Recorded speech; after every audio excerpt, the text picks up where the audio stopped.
존경하는 국민 여러분, 이제 우리 대한민국은 기로에 섰습니다. 자, 먹히느냐 먹느냐, 북한의 연방제로 흡수되느냐, 아니면 우리가 자유통일을 하여 세계 G2 국가로 가느냐, 이제 드디어 대결판의 순간이 다가왔습니다. 192석입니다. 이번에 들어간 저 192석은 저들은 거의 간첩 수준의 사람들이 들어갔습니다. 목적은 뭐 특검법, 아니 국회도 열리기 전에 특검법을 벌써 기가 막힌 일이죠. 목적지는 어디냐? 김건희 특검이 아닙니다. 아니고 윤석열을 탄핵하고 윤석열을 쫓아내고, 그리고 북한의 연방제로 간다, 그런 뜻인데, 윤석열 대통령님이 지금 외국에 출장 중인데 이제 이 방송을 들을 리는 없지만은 절대로 속으면 안 됩니다. 지금 저쪽에서 두 가지 전략으로 나오고 있습니다. 하나는 뭐냐? 윤석열 대통령 3년 하도록 우리가 잘 허락을 해줄 테니 개헌을 하도록 허락을 하라, 이렇게 지금 유인을 하고 있습니다. 또 하나는 뭐냐? 차라리 대통령을 1년 단축하고, 그러니까 이제 3년 남았는데 2년만 해먹고 나가라 이거야. 나가라, 이렇게 압박을 하고 있습니다. 그래서 내가 볼 때에 윤석열 대통령은 이것도 저것도 동의할 가능성이 거의 없고, 탄핵하려면 한번 해봐라, 이미 벌써 여러 번 그런 말 했어요. 탄핵 한번 해봐, 이제 이렇게 지금 나오고 있습니다. 그러면 분명히 탄핵은 이미 벌써 진행이 됐다고 봐야 되고, 탄핵 결의안은 이미 벌써 이건 확정됐다고 봐야 됩니다.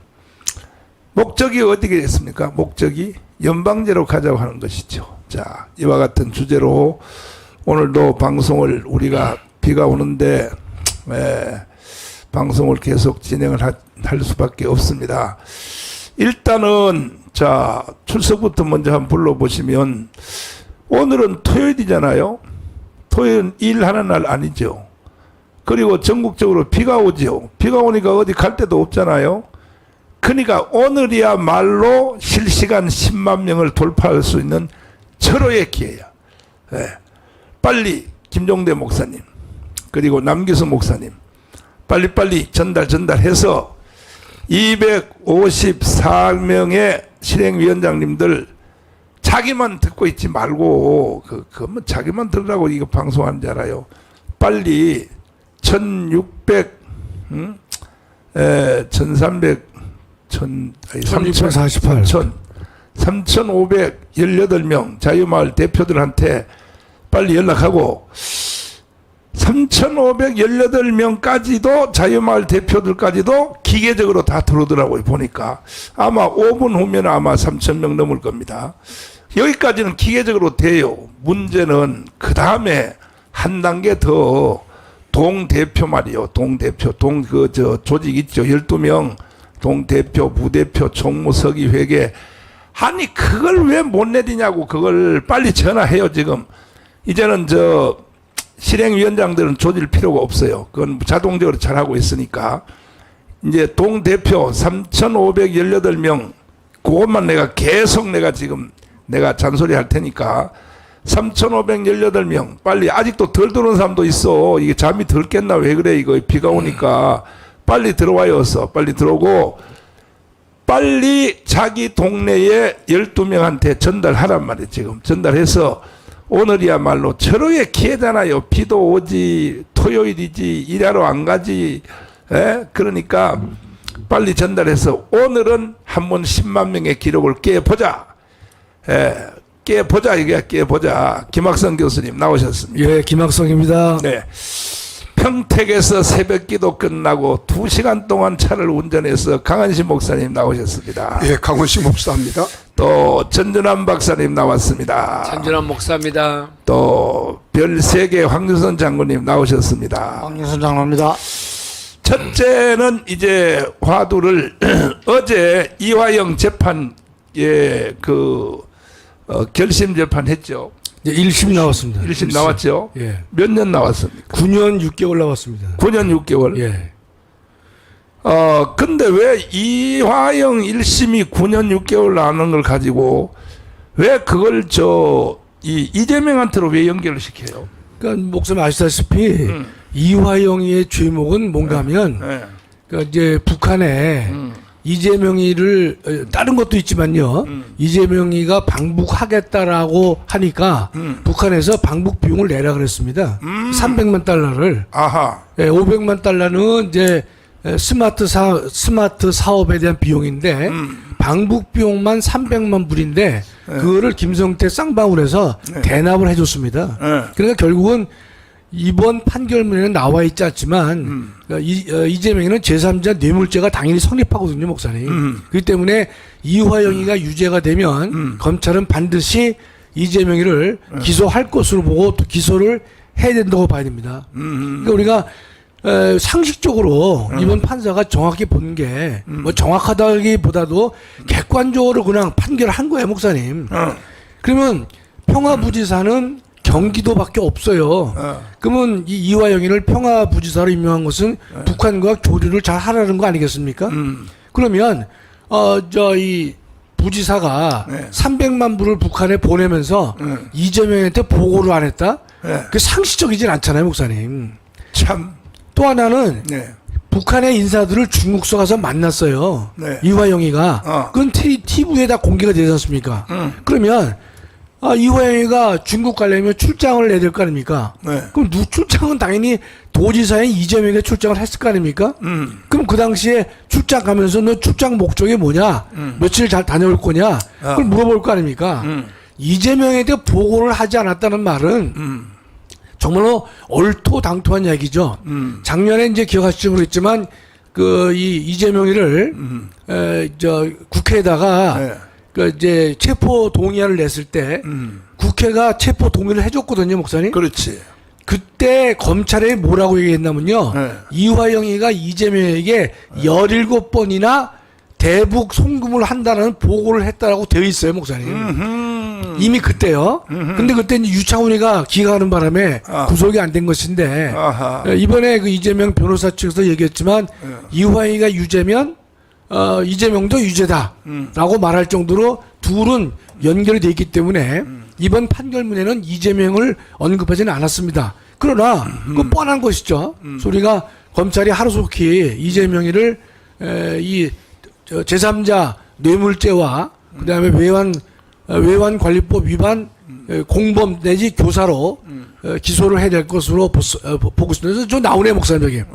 저 내용이 한번 올려보세요. 올려봐. 이재명 800만 달러 대북 송금 전에 최소 17차례 보고받았다. 저게 작년에 나온 얘기입니다. 작년. 네. 이번 사건은 아닙니다.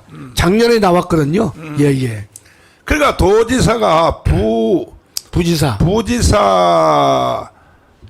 그 일을 사인 안 하고 허락 안 할 리가 없죠. 허락 없이 그거는 직무유기가 되어버리니까. 강한신 목사님. 예. 난 이재명을 보면 이재명의 내공이 좋은 말로 내공, 나쁜 말로 뻔뻔하니 말이야.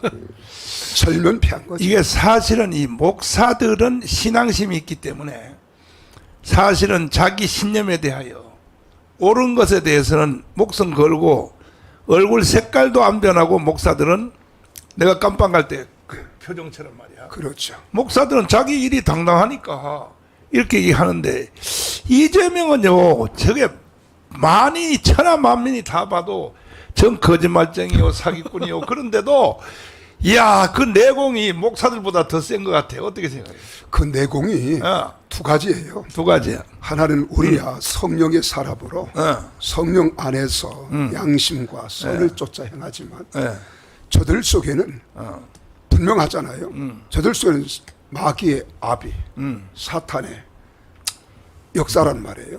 그러니까 저들 속에는 뻔뻔하고 속이고 거짓말하고 이것이 저들의 정체고 저들의 속셈이고 저들의 정체성이란 말이에요. 그러니까 저들은 그렇게 할 수밖에 없는. 우리는 그렇게 할 수가 없죠. 이야 참 정말 뻔뻔스러워도 목사님 참 대단하죠. 뻔뻔스러운 정도가. 예. 근데 나는요, 구속이 돼서 재판 받을 때, 난 이렇게 말했거든. 당당하게, 뭐라 그러냐. 문재인이가 날 보고, 이 정광훈을 재구속시켜 법정 최고형을 때려라. 이렇게 문재인이가 말했거든요. 이거는 정말 국정농단 중에 농단이지. 아니, 이게 말이 되냐고. 대통령이 한 개인 국민에 대해서 정광훈 재구속시켜, 이것도 시청에서 경찰청장 앞에 놓고 재구속시켜 법정 최고형을 때려라. 지가 입법, 사법, 행정을 다 가지고 있나요? 그런데 네. 그 당시 문재인은 뭘 착각을 했죠. 대한민국의 한계총회 대표회장을 하고 있는 목사님을 구속하라는 것은 대한민국의 1천만 크리스찬을 다 구속하라는 거예요. 아니, 그러니까 목사님 네. 지금 최상병 건으로 지금 벌써 한 달 이상을 우러먹고 있는데 네. 저는 그 더불어민주당을 포함한 국힘당 국회의원들이 정치권이 이것을 조금이라도 국군의 어떤 그 기강 문제나 국군의 사의를 생각한다면은 저거 한 게 국군 통수권자로서 국방장관을 통해서 의견을 충분히 제시할 수 있습니다. 저는 그렇게 봅니다. 그런데 네.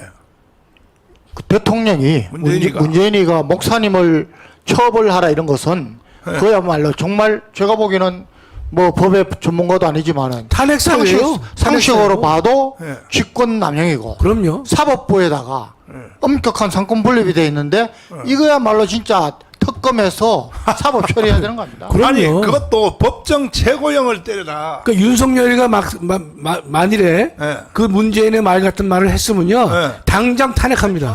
그렇지. 참나. 당장 탄핵합니다. 그거 방송실 영상 한번 찾아봐. 그런데 문재인이가 그 한 영상 나올 거야. 시청을 방문해서 박원순 시청을 방문해서 경찰청장을 앞에 놓고 법정 최고형을 때려라. 이렇게 그 한 거 한번 찾아보라고. 전전한 목사. 그 문재인이가 그때 그 사법고시를 잘못 본 거 아니에요? 아니 근데 법정 최고형을 때려라 이 할 때에 이건 아닌데, 이건 아닌데. 교회 초청 간다면 이건 아니고 시청에 가서 이 새끼가 떠드는 건데 법정 최고형이면 사형이잖아요. 그렇죠. 그죠? 예. 그래서 내가 재판을 딱 받는 중에 내가 처음 딱 그 재판석에 섰을 때 그랬어요. 아니 판사님들 뭘 그렇게 수고하십니까? 아니 대통령이 법정 최고형을 때리라 그러면 법정 최고형은 사형인데 그냥 다음 재판에서 바로 사형을 선고하시고 뭐 심리도 할 필요 없습니다. 사형 선고를 하시고 그리고 바로 사형 집행을 해주세요. 저는 사형 집행 당하는 걸 내가 받아들일 테니까 내가 이렇게 말을 했다. 목사가 되면 이 정도는 말을 해야 될 거 아닙니까? 그때 목사님께서 수갑 차고 그리고 구속될 때 그 모습을 전 시민들이 국민들이 다 봤단 말이에요. 그 모습을 바라보면서 미소를 짓는 그 모습이 당당함. 나는 사도 바울이 감옥에서 찬송 부르는 것 같은 느낌을 받았어요. 올려. 저거 할 때 보세요. 저게 내가 양심의 자유가 있고 성경적으로 봐도 나는 당당하다 이거지. 당당하면서도 또 목회자로서의 그 인자함과 사랑이 넘쳐요, 목사님. 내가 그래서 법정에서도 내가 이런 표정으로 아니 바로 최고형은 사형이니까 사형을 바로 그 판결을 하시고 집행을 해달라 그러니까 판사들이 웃어요. 판사들이 웃어. 그러니까 사람이 이렇게 양심적으로 당당하면 법정에 가든 어디 가든 뭐 감방을 가든 왜냐하면 우리는 당당하다 이 말이야. 그런데 이재명은요 보면 주위의 사람들이 다 이화영도 그렇고 쌍방울도 그렇고 다 증인하기를 다 그 북한에 돈 붙였다고 저 이재명이 허락으로 붙였다고 하는데도 세상에 얼굴 색깔도 안 변하고 나보다가 더 뻔뻔해. 보니까 아니 왜 전준아 왜 그런가요 그 사람들 도대체가. 아까 얘기했잖아요. 그 영이 들어가 버렸어요. 영이 사탄의 영이 사탄의 딱 그 속에 들어가서 지배를 딱 해버리니까 좌파의 바로 특징이 그거 아닙니까? 좌파들은 항상 거짓을 선동해 가지고 진실로 만들어 버려요. 국민들은 거기에 속아버리고 우리 국민 지금 50%가 거기에 속아버렸잖아요. 이게 꼭 이거 보면은 꼭 이재명이를 보면 막장 드라마 같아요. 그 뭐 어디 뭐 연속극이나 나올 법한 이야기가 막 여기에서 지금 진행이 되고 있는데 근데 희한한 사람들이요. 여기 영이 또 같이 붙은 사람들이 있어요. 목사들도. 그렇게 탈탈 털어도 아무것도 안 나오지 않냐 이렇게 얘기를 하는 사람들이 있어요. 그게 이제 특히 어디 사람들이냐면 광주에 있는 사람들 가운데에서 많은 사람들이 제가 만나보면 윤석열이가 그렇게 털어도 안 나오지 않냐 이렇게 이야기를 해요. 같은 영을 받았네. 그렇죠. 그게 좌파의 영이라. 아니 재판이 끝나서 살았는데 뭐. 지금 목사님의 저 모습은 당당함, 당당함이고 이재명의 그 모습은 뻔뻔함 속에서 양심이 화인 맞은 거죠. 전혀 가책도 느끼지 못하는 그런 무도함. 근데 아까 어제 저도 그거 봤는데 이재명이가 그 판결 나는 그때 그쪽에서 뭐 조사를 받았다고 하더라고요. 대장동 재판에 참석했었죠. 그래갖고 네. 재판을 받았는데 네. 점심 그 시간에 휴정 시간에 판사들은 다 나갔는데 이재명이 거기 앉아서 그거 읽고 있다가 눈 딱 감고 있었는데 내가 그 생각이 들어서 어떤 사람이 댓글에다 그렇게 썼더라고요. 눈 감은 짐에 아주 감아버려라. 자, 일단은 제일 빨리 역시 바깥에 비가 와야 돼. 앞으로 토요일마다 꼭 비가 와야 되겠어요. 토요일마다 비가 와서 3,866명이 들어왔는데 이게 기록입니다. 제일 빨리 들어왔어. 제일 빨리. 10분 안에 지금 3,800. 그러면 3,518명의 자유마을 대표들은 다 들어온 것으로 지금 확인됐습니다. 다 들어왔죠. 이제 다시 위로 띄워봐요. 12명한테로 동네에 있는 조직 있죠. 대표, 부대표. 자, 위로 올려봐요. 자, 대표, 부대표, 총무서기, 회계, 조직부장, 사업부장, 언론대표, 문화예술대표, 행사기획대표, 교육부장, 콜센터, 포스트모바일, 자유일보 담당, 자유통일당 담당, 성교카드 담당한테 빨리 지금 연락을 하시라고. 빨리. 여러분들만 들어온 것으로는 이거는요 10점밖에 안 돼. 10점밖에 돼. 우리는 혁명하려고 하는 거니까. 혁명하려고 하니까 빨리 12명한테로 빨리 전달을 해서 오늘이야말로 절호의 기회야. 실시간 10만 명 들어오면요 완전히 대한민국이 뒤집어져 버려요. 그러니까 이 혁명 우리가 이게 우리 방에서도 혁명할 수 있어. 그러니까 빨리 이제 들어오시고. 자, 김학성 교수님. 예. 근데 이번에 국회에 그 192석 들어간 애들 있잖아요. 예. 그걸 성향 조사를 해보니까 일단은 거기에 이성윤이가 들어갔단 말이야. 그렇습니다. 예. 이성윤은 누굽니까? 그 사람은? 그 경희대 법대 나왔죠. 문재인의 직속 후배죠. 그러면서 문재인 정권하에서 그 아주 뭐 출세를 많이 한 사람인데 네. 그 전북 친구더라고요. 전북. 전라북도. 전주에서 그래가지고 이번에 국회의원 당선됐지 않습니까? 당선되자마자 자신이 과거에 문재인 시절에 잘못한 것을 생각하지 않고 도리어 이제 윤석열 정부나 대통령에게 공격의 선봉장에 섰어요 지금요. 그래서 특검을 2개나 이제 발의를 했는데 김건희 특검 이미 발의를 했고요. 세상에. 자기가 예컨대 중앙지검장 시절에 탈탈 털었던 도이치모터스, 코파나 뭐 그 후원 업체의 거는 혐의 없다고 해놓고선도 이번에 거다 항목으로 넣었습니다. 그러니까 파렴치한 거죠 인간도. 예. 그다음에 목사님 잘 아시는 이화영 사건에 대해서 대북 송금 사건 관련 검찰 조작 특검법 검찰이 조작을 했다고 특검을 발의했어요. 이송윤이가 앞장서서 그 저 전라남도에 미영배까지 나서서 그 했거든요. 그러니까 지금 아니 대북 사건이 송금에 있어서 검찰이 조작을 했다고 특검을 내는 경우는 저는 살다 처음 봅니다. 이 아니 근데 법률적으로. 자기가 중앙지검장 할 때 무혐의한 거 아닙니까 그거? 무혐의한 것은 다시 이제 특검을 또 냈죠. 아니 무혐의한 걸 지가 또 특검을 하면 되냐 말이야 이거 도대체가. 아니 지금 저 민주당에 인간 같지 않은 인간이 얼마나 많아요, 목사님. 아, 저거는 이재명보다 더 나쁜 놈이네 저거 도대체가. 근데 이재명보다는 그래도 급이 떨어집니다. 급이 떨어져. 예, 이재명은 그거는 극치고요. 극치. 저는 하수인인데 아마 이성윤은 이재명 따라가려면 멀었죠. 이재명 따라갈 사람은 없어요, 대한민국의 목사님. 이야, 참, 황 장군님. 네. 아니, 자기가 중앙지검 할 때에 김건희에 대해서 무혐의를 해놓고 신분이 바뀌어서 국회의원이 됐다고 해서 거꾸로 뒤집어서 김건희 특별법을 발의하면 저거는 저놈부터 저 특검법을 해야 되는 거 아닙니까? 저거? 그러니까 저 참 염치 없는 건데 저는 염치 이야기를 참 많이 합니다. 어. 우리 저 김학성 교수님한테는 내가 좀 죄송한데 저는 뭐 젊을 때부터 우리나라 정치가 국회가 잘 못되고 있는 것 중에 가장 큰 이유가 법조인 출신들이 너무 많다입니다. 죄송하지 않아요. 딱 맞는 말씀이에요, 목사님. 장관님. 왜 그러냐? 예. 딱 맞는 말씀이에요. 저는 지금 좀 미국은 상하 양원이 아닙니까? 상원이 100명입니다. 이거는 50개 주에 2명씩입니다. 임기 6년입니다. 그런데 하원은 435명입니다. 435명. 이거는 인구에 따라서 가는데 1900년도 초에 딱 435명으로 구했습니다. 임기 2년입니다. 그런데 저희들 지금 300명 아닙니까?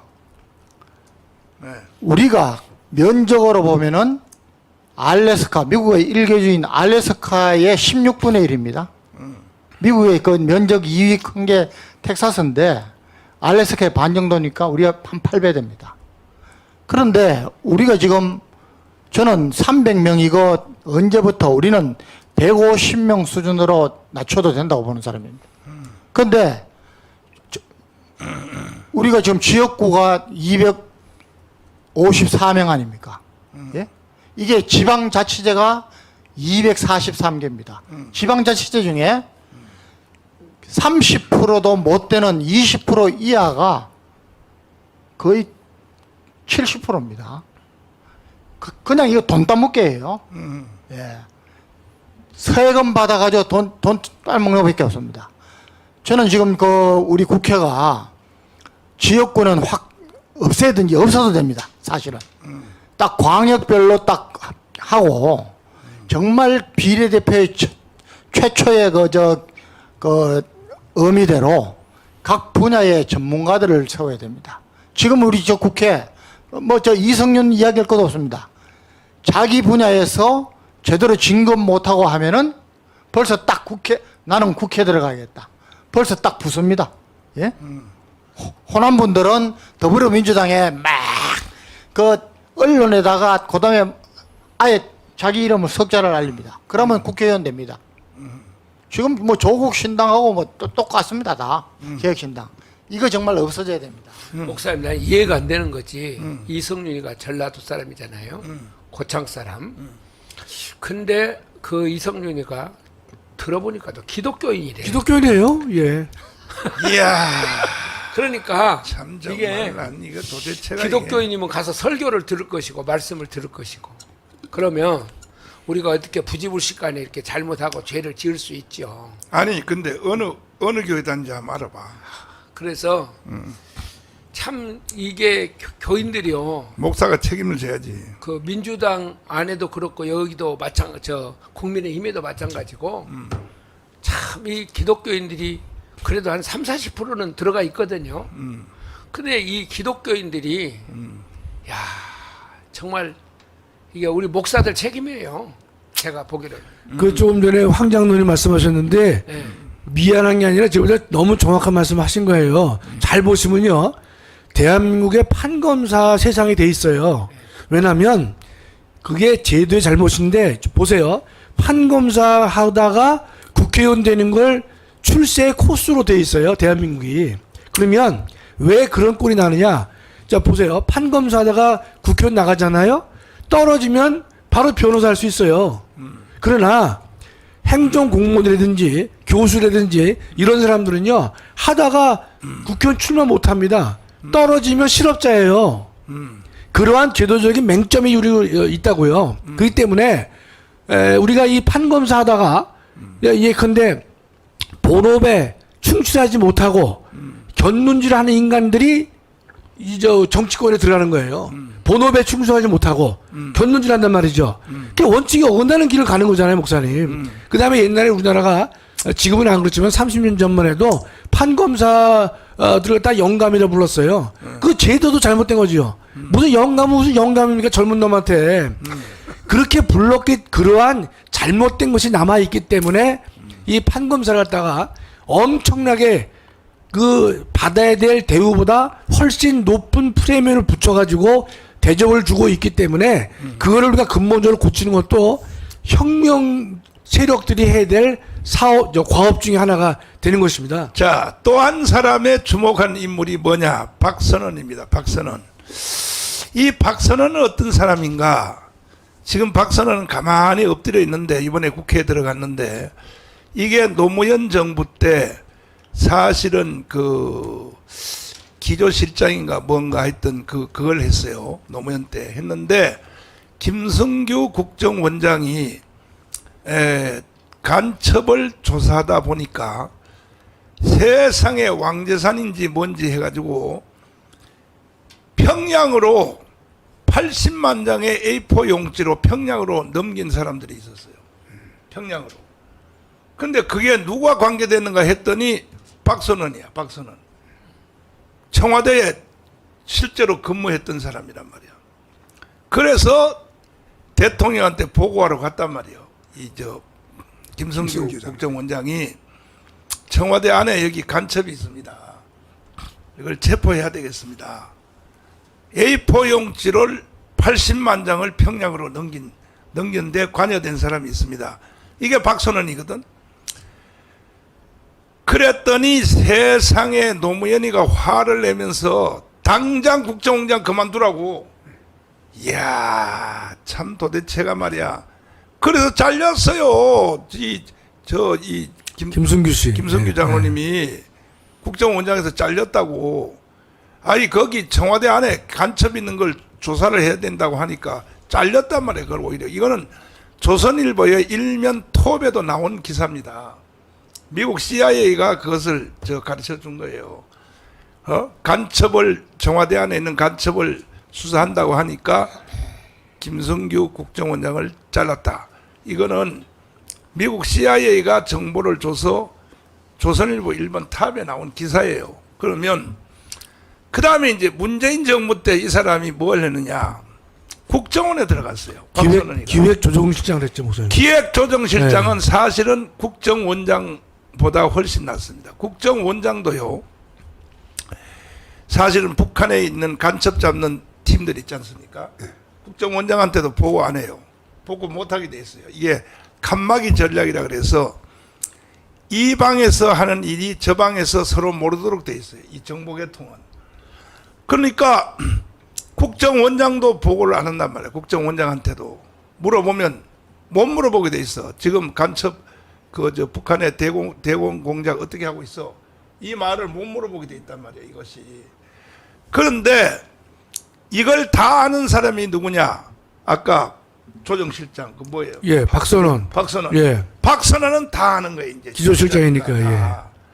이 사람이 문재인이가 여기다가 기조실장으로 넣어놨단 말이에요. 거기다. 그다음에 국정원 차장까지 했어요, 저 인간이. 차장까지 했죠. 그럼요. 그러면 국정원에 대한 모든 업무는 국정원장 모르는 것까지도 다 아는 사람인데 이 사람이 평양에다가 A4 용지 80만 장을 넘긴 거기에 연루된 사람이라면 국정원 전체를 다 평양으로 넘겼다고 봐야 되는 것이 이게 합리적 생각 아닙니까? 이거? 맞습니다. 지나치지 않죠, 목사님. 네? 지나치지 맞죠? 않아요. 근데 이 사람이 지금 현재 국회의원으로 들어갔다. 됐죠. 예, 박선원이가 이게 박선원의 행위를 감독을 해야 돼요. 이제 뭐 하는 거에 대해서 잘 보면 이번에 추미애도요 국방분과위원회 지망했어요.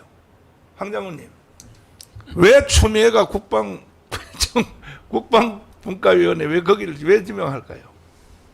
뭐 법무부 장관 하면서 뭐 재미를 좀 못 봐가지고 추미애는 뭐 아니 자기 아들 아이고 뭐 그렇게까지 하겠습니까? 아니요, 그 아들 문제 아직도 안 끝났거든. 아니 국회의장을 하겠다고 한 사람인데. 예. 그 장로님은 너무 착해. 아니 착한 게 아니라 어. 아니 왜 국방문과위원회 왜 들어가냔 말이야 그걸. 그러니까 이게 어. 목사님, 네.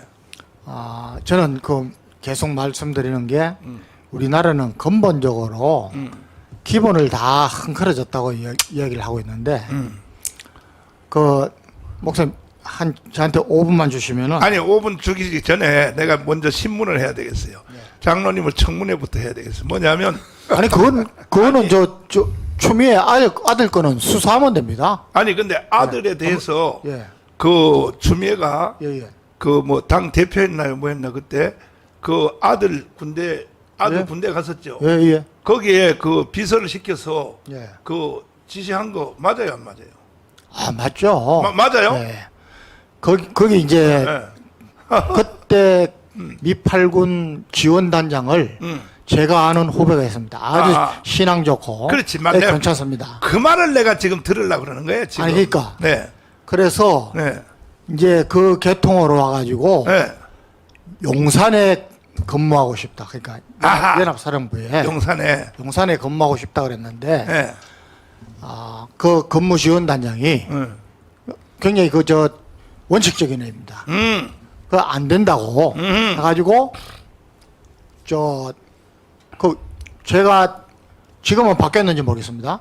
제가 연합사에 있을 때는 네.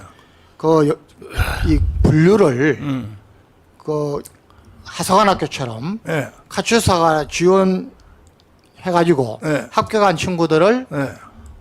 의정부에 있는 데서 네. 훈련을 별도로 합니다. 그 훈련 성적을 가지고 아하. 왜냐하면 카츄사가 본래 말이 많은 말이 겁니다. 많아. 예, 그래서 네. 다른 분들은 지금 국민들 이거 잘 아십시오. 네.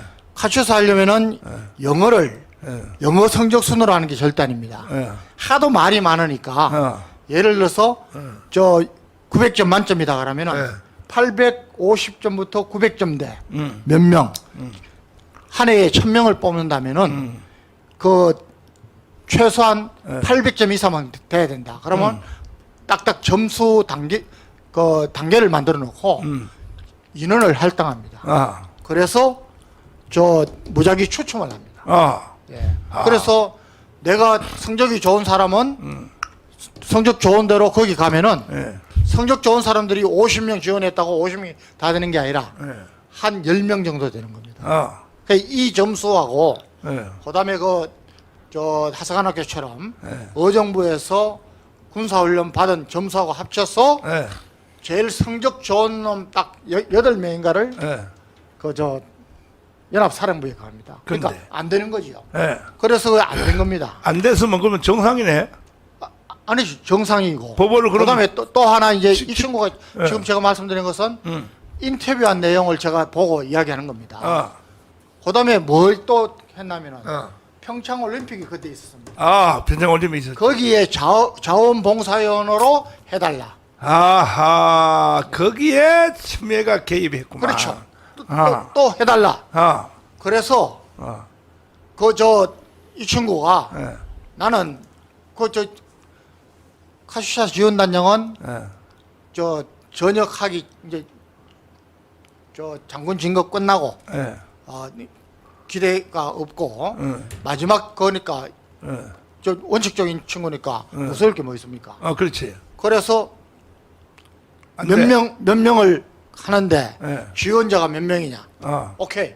이거도 추첨을 하겠다 해가지고 추첨했는데 안 된 겁니다. 또 안 됐어요. 그러면 그러니까 지금 문제가 되고 있는 것은 뭐예요? 그럼? 지금도 아프다 이겁니다. 병사가. 그러면은 군병원에서 자대병원, 그다음에 제일 그하면은 수도 통합병원까지 가서 맞아요. 그걸 받습니다. 맞아요. 그런데 부모들이 와서 이거 군병원을 못 믿겠다. 나는 내 돈을 들여서라도 민간병원에서 하겠다 하면은 허락해 줍니다. 허락해줘야지. 맞아요. 제가 있을 때도 그랬습니다. 네네. 네. 그런데 그때 그걸 하면서 가면서 입대 귀래일이 됐는데 안 오고 하하. 계속 그랬던 겁니다. 기간이 이게 지나- 지금 문제가 되는 거예요. 거기서 그러니까 자기들은 허락을 맡았다 그러는데 그 지금까지 수사 뭐 신문에 나온 거 보면은 그럼 그게 전화가 왔었는데 안 된다. 들어와라 그랬는데 안 들어간 겁니다. 아하. 근데 지금 저 기억하기로 제법 됐는데 지금 그 친구 지금 외국 나가 있습니다. 외국 나갔어. 예, 안 들어옵니다. 떳떳하면 왜 외국 나가? 그러면 제가 볼 때 목사님 추미애가 국방위원회 선택했으면요. 네. 자기 아들 건과 무관하지 않아요. 왜냐면 맞아. 보통 6선 정도 되면요. 외교 통일 위원회를 보통 합니다. 보통 5선, 6선 되는 다선 의원들은요. 외교 통일을 많이 해요. 근데 이 인간이 외국에 놀러 가려고. 아니 그게 아니라 목사님. 아. 그 국회에서 선수가 높은 사람들이 주로 이제 마지막에 외교 통일을 많이 합니다. 아. 그런데 추미애가 국방 강도 보면요.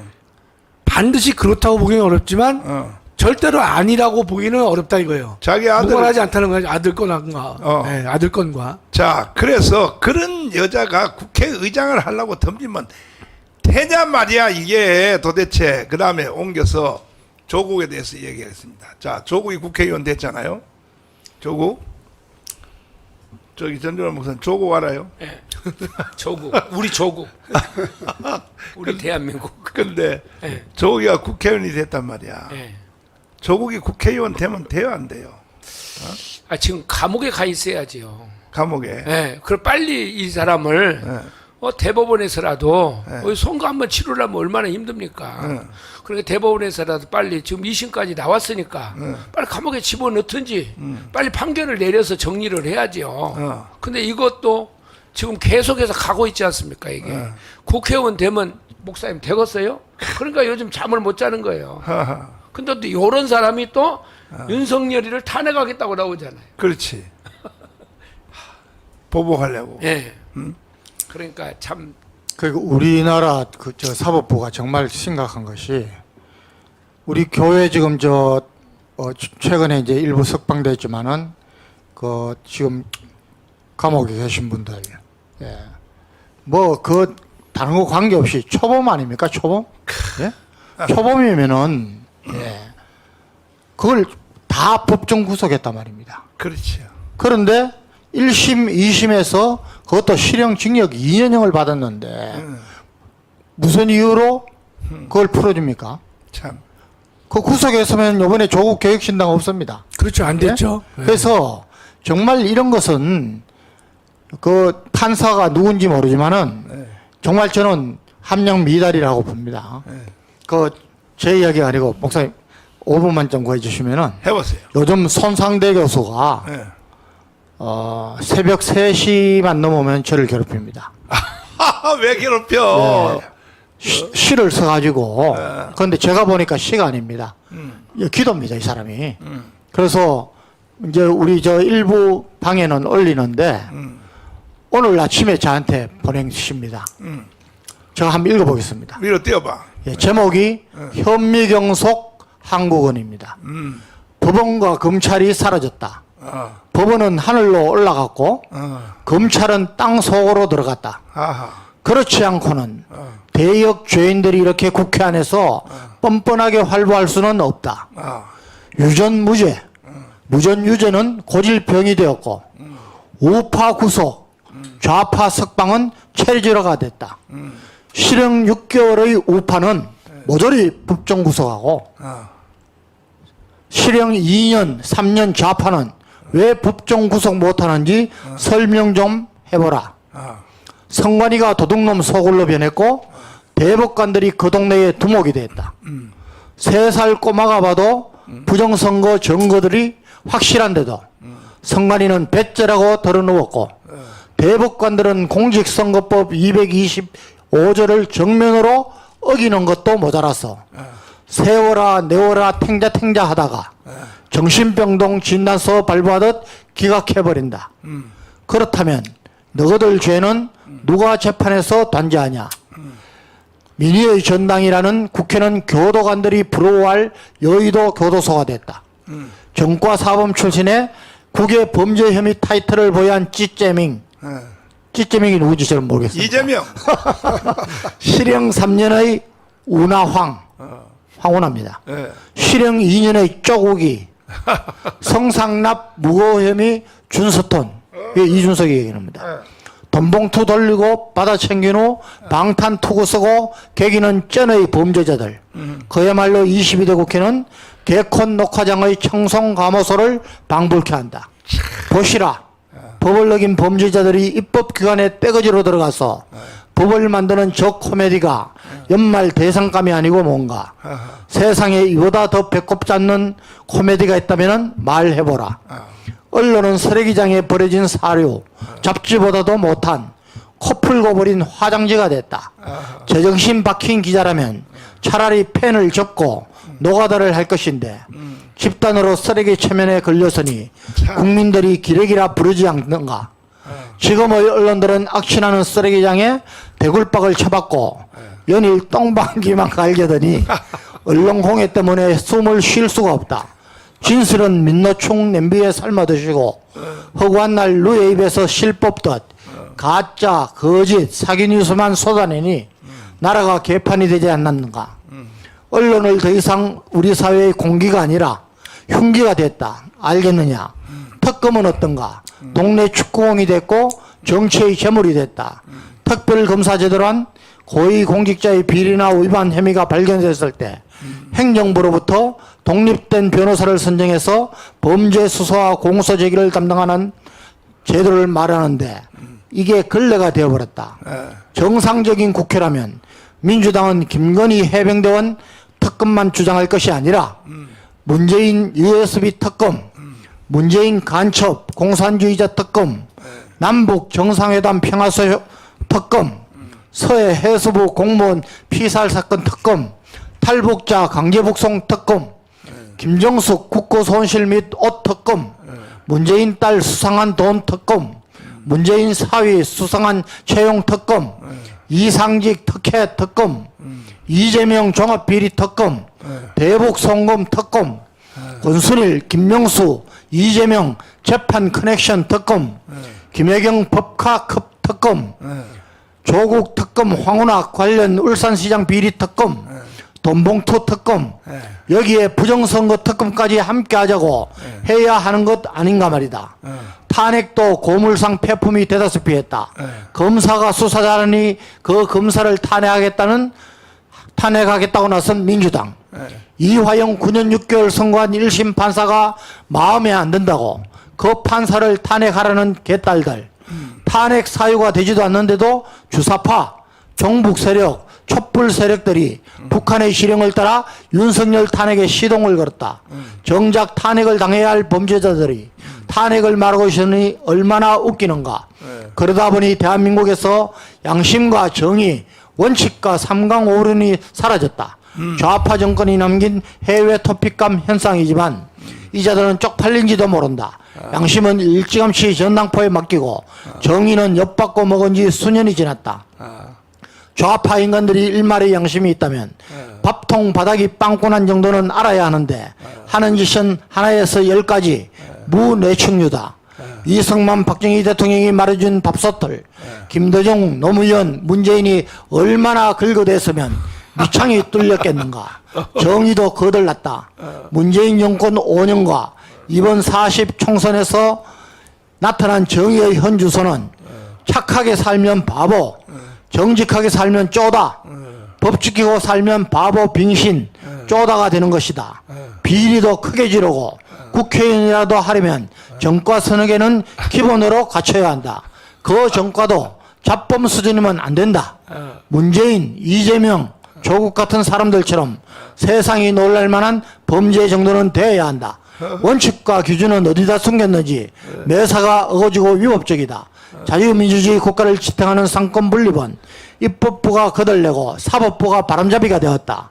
나라가 어떻게 된 심판인지 목소리 큰 놈이 장땡이고 끝까지 개기는 놈이 이긴다. 원칙은 국회가 작살냈고 기준은 사법부가 박살내버렸다. 그럼에도 얼굴에 아스팔트를 깔았는지 밤낮으로 국민들을 조롱한다. 진짜 옆에 있으면 수금포로 쟁배기를 몇 방 갈겨주고 싶은 심정이다. 수금포가 뭔지 아십니까? 소금포 수금포. 뭐예요? 경상도 삽입니다. 삽. 아, 입법, 사법, 선관위, 언론, 권력을 준 위정자들이 나라를 이 꼴로 만들었으니 이 나라가 어떻게 됐겠는가. 학생이 담배를 꼬라물고 어른에게 달려들고 예의 범절은 쌍껏 범절이 되어버렸다. 나라에 충성하고 부모에게 효도하며 서성을 공경하라 일렀더니 정교조 교육 때문에 나라는 좌빨 따라 삼천리, 부모는 강아지 후손이려 서성은 개밥의 도토리점으로 여기는 것이 아닌가. 이러니 도덕이 땅에 떨어져 여름 땡볕 때 곧 죽어갈 올챙이처럼 몸부림치듯 하는 것이다. 국가 경제를 말아 쳐드시는 강성노동까지 홀딱 벗기려니 대한민국이 망할까 참는다. 국민들이여 제발 정신 좀 차리자. 언제까지 이 정신병동에서 멀쩡한 사람처럼 연기하며 살려고 하는 거야.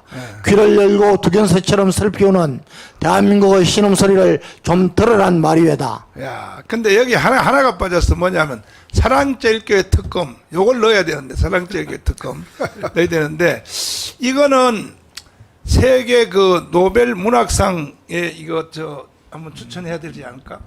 네, 저 후배 대통령실에 있는 친구한테도 보내주고 하는데 네. 정말 절규입니다. 절규. 아. 이런 이야기를 우리 선송대 교서가 해야 되는 게 아니라 우리 자유통일당이 해야 되는 게 아니라 국힘당 놈들이 해야 되는 겁니다. 예?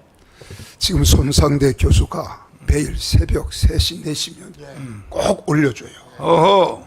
저 올려줄 때마다 나는 시인이잖아요. 누가 시인이야? 내가.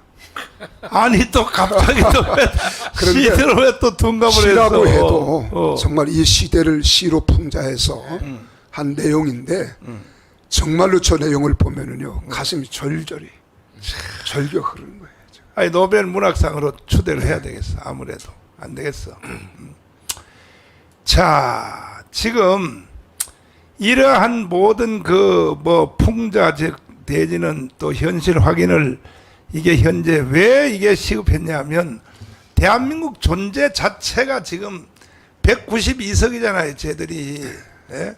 192석이니까 이 대한민국이 존재한다는 게 이게 확신할 수가 없단 말이야, 지금. 6.25 일어나기 바로 직전 상태로 왔단 말이야, 지금. 이제 대한민국 전체 내부 안에서 다 무너졌는데, 이제는 김정은 추대식만 남았다고.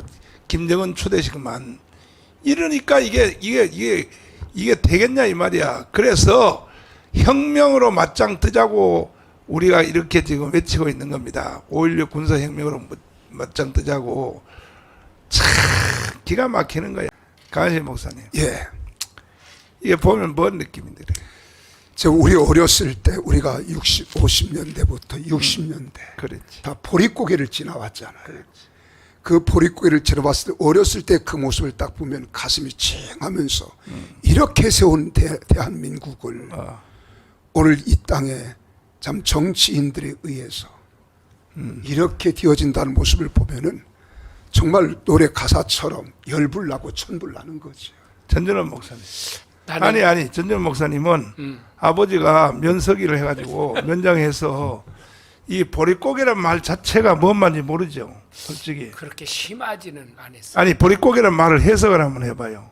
이제 보릿고개가 그 보리를 6월 달인가 나오잖아요. 그렇지. 그때쯤 나오거든요. 조금 있으면. 그렇지. 그 나오는데 이제 그때에 이제 겨울 지나고 이제 농사진 거 다 먹어버리고 그 4월에서 6월 정도까지 그것을 넘기려면 보리가 나올 때까지 사람들이 굶어 죽고 막 기아 선생이 허드 인생 많았잖아요. 그래서 보릿고개 아니에요? 그건 50점이고 네. 이게 또 이제 천년의 도시에 경주에 사신 황준수 장군님은 더 모를 것 같아. 보릿고개를 정확하게 해석하면 그냥 고생했다는 거 정도 외에는 모릅니다. 그래서 이건 뭐 아예 이건 물어보질 필요도 없어. 근데 이건 아니 저 김학선 교수님한테는 물어볼 필요도 없는 거야. 보릿고개 뭐죠? 우리 배고픈 시기에 네. 그 시대를 상징하는 게 보릿고개 아닙니까, 목사님? 보리가 나오기 전에 네. 먹을 게 없어서 어려움을 당했다는 거 아니에요, 목사님? 그거는 30점. 제일 가까이 그래도 이 저 강신 목사님이 대충 말했는데 이것도 정답이 아니에요. 근데 그때 정확한 정답을 내가 가르쳐 줄게요. 응? 보릿고개는 뭐냐? 이제 겨울 내내 농사 지었던 것을 이제 다 먹었어. 근데 이제 굶을 수밖에 없어. 그럴 때 보리가 이제 제일 먼저 보리가 이제 익을 거 아니야. 익는데 이거는 나는 직접 먹어본 거야. 보릿고개가 뭐냐 하면 보리가 그러면 다 익어서 해서 나중에 저 수확을 해서 타작을 해가지고 그 보리를 해서 그리고 밥을 해 먹어야 될 거 아니야. 그렇죠. 그때까지 기다리려니까 죽는 거야 사람이. 그러니까 보리가 덜 익은 보리 이삭을 잘라요. 덜 익은 보리 이삭을 덜 익은 보리 이삭 있잖아. 수염 난 거 있지. 수염 난 거 이거를 잘라 가지고 이걸 쪄 이걸 가마솥에다 찐단 말이야. 쪄서 그걸 싹싹싹싹 손으로 비비면 보리도 아니고 이게 보리가 덜 익은 아직 덜 익은 것이 알이 옆으로 튀어나와요. 그렇지. 튀어나온 요것을 가지고 이렇게 조물조물해서 만져서 먹는 것을 그게 보릿고개란 말이에요. 보릿고개 뭐 안 먹어봤어요? 우리 뭐 그것뿐만 아니라 먹어봤어 그거? 예. 또 그것뿐만 아니라 아카시아 꽃 따다가 이 버무려서 먹기도 하고. 그랬어요? 예. 목사님 근데 그 튀어나온 거 그게 보릿고개는 아니잖아요. 아니 그걸 먹을 정도로 나라가 어려웠던 시대를 보릿고개라 그런 거 아니에요, 목사님입니까? 그렇지. 그걸 보릿고개인데 그 정도를 먹을 만큼 먹어야 될 만큼 어려웠던 시절. 그건 50점이고 실제 보릿고개는 보리가 덜 익은 보리를 얼마나 손해를 보겠어요. 그렇죠. 덜 익은 보리를 잘라가지고 보리삭을 딱딱딱딱 또 손으로 잘라가지고 그걸 다래끼에 담아가지고 찐단 말이에요. 쪄서 비비면은 그게요 보리가 덜 익은 거니까 절반밖에 안 돼 사실은. 그러니까 이 손에 봐가면서도 그렇게 먹어야 되는 거야. 그래야 생명이 이어간다 이 말이거든. 또 그것뿐만 아니라 내가 어렸을 때 별명이 뭐인지 아세요? 뭐야? 쥐 뜯어 먹은 놈이에요. 쥐. 아니 쥐를 어떻게 먹어? 쥐 뜯어 먹은 놈. 쥐? 예. 쥐를 어떻게 먹어? 우리 아버지가 이제 면석이 하셨다고 했잖아요. 그래. 가셨는데 형님이 나를 겨울에 재워놓고 응. 9월 달에 낳았는데 12월 달에 한 석 달 만에 앞산에 놀러 갔어요. 근데 나를 재워놓고 근데 그때는 고구마, 쥐 이것이 얼마나 많습니까? 방 안에가. 쥐? 쥐. 쥐새끼? 쥐새끼. 쥐가 많았지, 옛날에. 근데 큰 쥐가 이제 나왔는 나를 뉘어놓고 나갔어요. 근데 3개월도 안 됐는데 내 머리를 낮에 뜯어 먹어버린 거예요. 쥐가. 이야, 이거 살아있는 그래가지고 기적이네. 뜯어 먹어가지고 이제 우리 아버지가 집에를 잠깐 아니 오셨는데 머리 한번 대봐. 여기 뜯어먹는 여기 있네. 뜯어먹은 흔적이. 그래가지고 우리 그 아버지가 와셔서 보니까 막 피가 낭자한 거예요. 세상에 제가. 참 기가 막히네. 그래가지고 피가 낭자하니까 이제 막 아버지가 얼마나 화가 나겠어요. 이야. 며칠 동안을 이제 잡아가지고 그 쥐를 잡았어요. 근데 우리 형님이 보니까 그 쥐를 잡아가지고 입으로 물어 뜯어버리더래요. 거기를. 보복하려고. 그런데 내가 이제 그때에 그걸 막 쥐떡이 올라가지고 우리 형님은 지금도요 TV 딱 보다가 전화 와요 나한테. 뭐 누구 나오면 하냐면은 이서진이 나오면 동생 닮은 사람 나왔네 그래요. 하하. 이서진 배우. 내가 이서진이 닮았대. 그런데 그 아프리카 요즘 나오잖아요. 080, 70 물 주고 막 그런 거 돈 받으세요. 그러면 딱 전화해서 나보고 그래요. 내가 동생이 어렸을 때 저렇게 아프리카 사람처럼 저렇게 되어 있었다는 거예요. 시커매가지고 뭐야 이 쥐떡이 올라가지고 걷지도 못하고 헤헤. 그때 그래가지고 동네를 딱 지나가면 아줌마들이 저한테 하는 말이 저 쥐 뜯어먹은 놈 지나간다 그래요. 세상에. 거기서 내가 살아났다니까요. 목사 되기를 잘했네. 하나님께 바쳐야 되겠네 완전히. 그래서 우리 형님들은 내가 산다는 것은 생각을 못했대요. 세상에. 산다는 것은 기가 막히네. 하도 우리 아니 3개월 때 머리를 뜯어 먹어버렸으니 이거 영상 편집할 때 찌 뜯어먹은 거 한 개 더 넣어. 딱 들어야지. 이걸 듣는 게 처음이야 내가 보니까. 아, 찌를 뜯어먹었다. 찌가 전전함을 뜯어먹었다. 머리를 이야. 뜯어 먹었다니. 머리를 뜯어먹었다. 예. 이야. 아, 여기 기쁜 소식 와서 20명이 공유하고 있습니다. 그렇지. 빨리 이렇게 연락을 하라고. 20명씩 공유하다고 빨리 전화를 해. 빨리 연락해서 오늘 10만 명으로 맞춰야 돼요. 이래서 우리가 사실은 나라가 76년 동안에 이런 말을 하려면 뭐 밤새도록 해야지. 이렇게 해서 했는데 제가 서울에 올 때 따뜻한 물에서 사는 아파트 사람들 13평 연탄 떼다가 야, 얼마나 부자들은 저런 데서 살까 그랬다니까요. 허허. 그게 40년 전이에요. 허허. 장로님. 연탄? 연탄 떼다가 이렇게 아파트를 보니까 우리 둔촌 아파트에 따뜻한 물에서 화장실도 방 안에가 있고 아파트 안에가 어떻게 복 받은 사람들은 저렇게 살까? 맞죠. 다 그랬죠 옛날에 목사님. 다 그랬었죠. 그게 얼마 전이라니까요. 얼마 전이야. 그 이걸 보면 저는 이승만 대통령하고 박정희 대통령이 정말 나라를 정말 세웠구나. 그게 아주 그렇구나. 그냥 뭐 뼛속까지 들어요. 20세기 최고의 일입니다.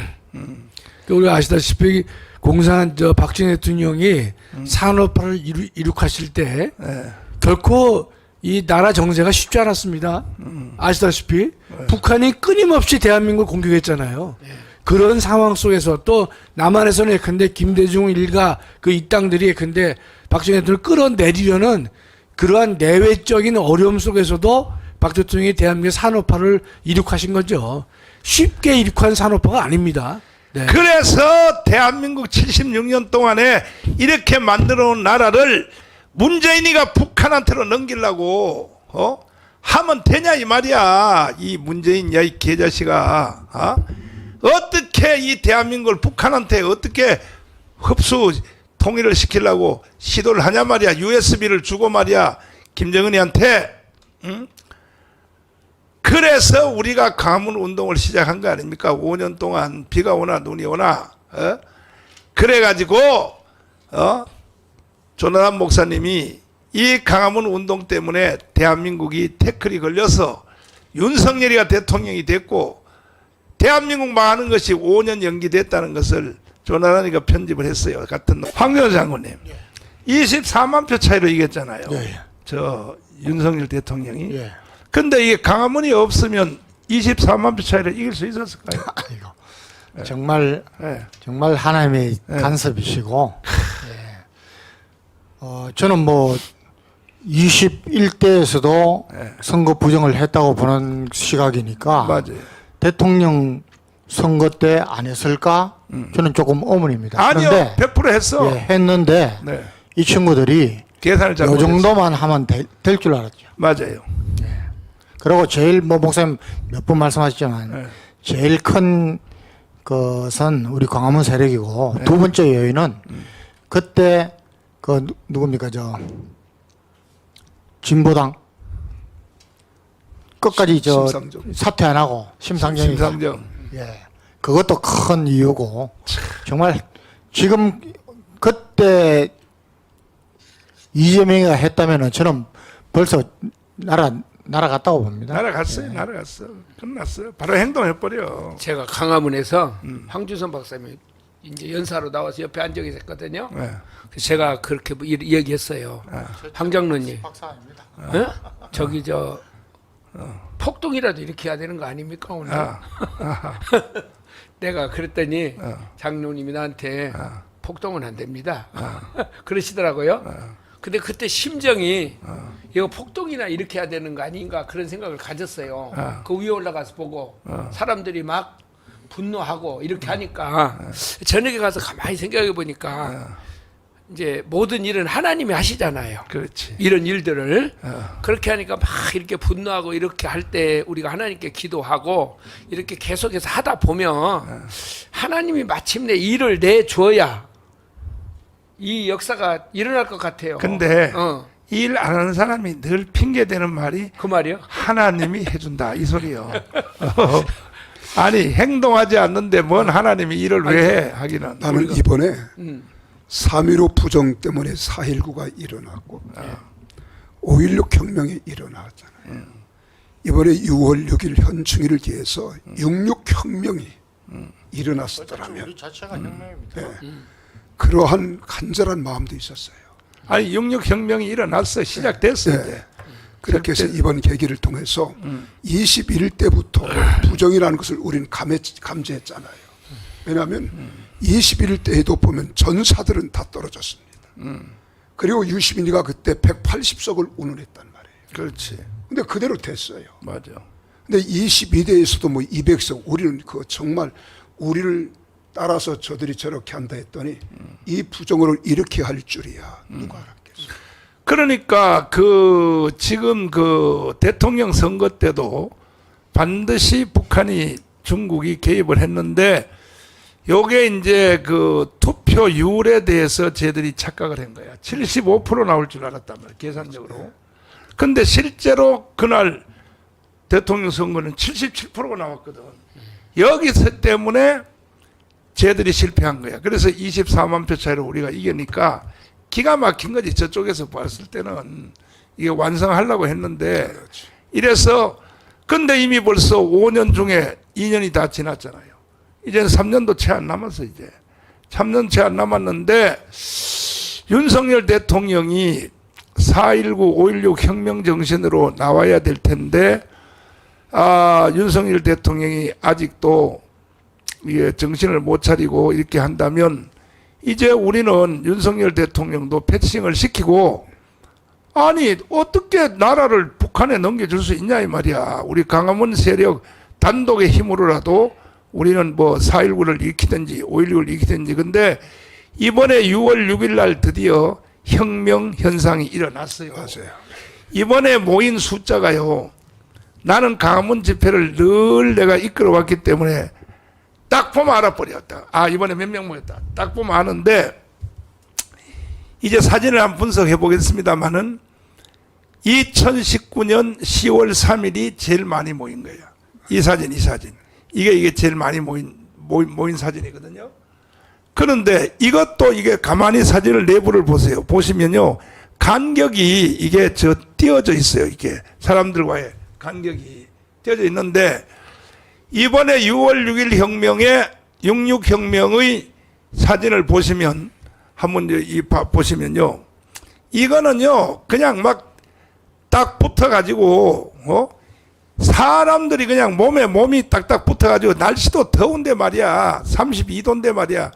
그냥 몸끼리 다 붙어가지고 이거 동영상으로 한번 보여주시면 자 이거 보세요. 이것이 이거 두 번째 많이 모인 집회예요. 위로 올려봐요. 위로 올려봐. 저 보라고 했죠.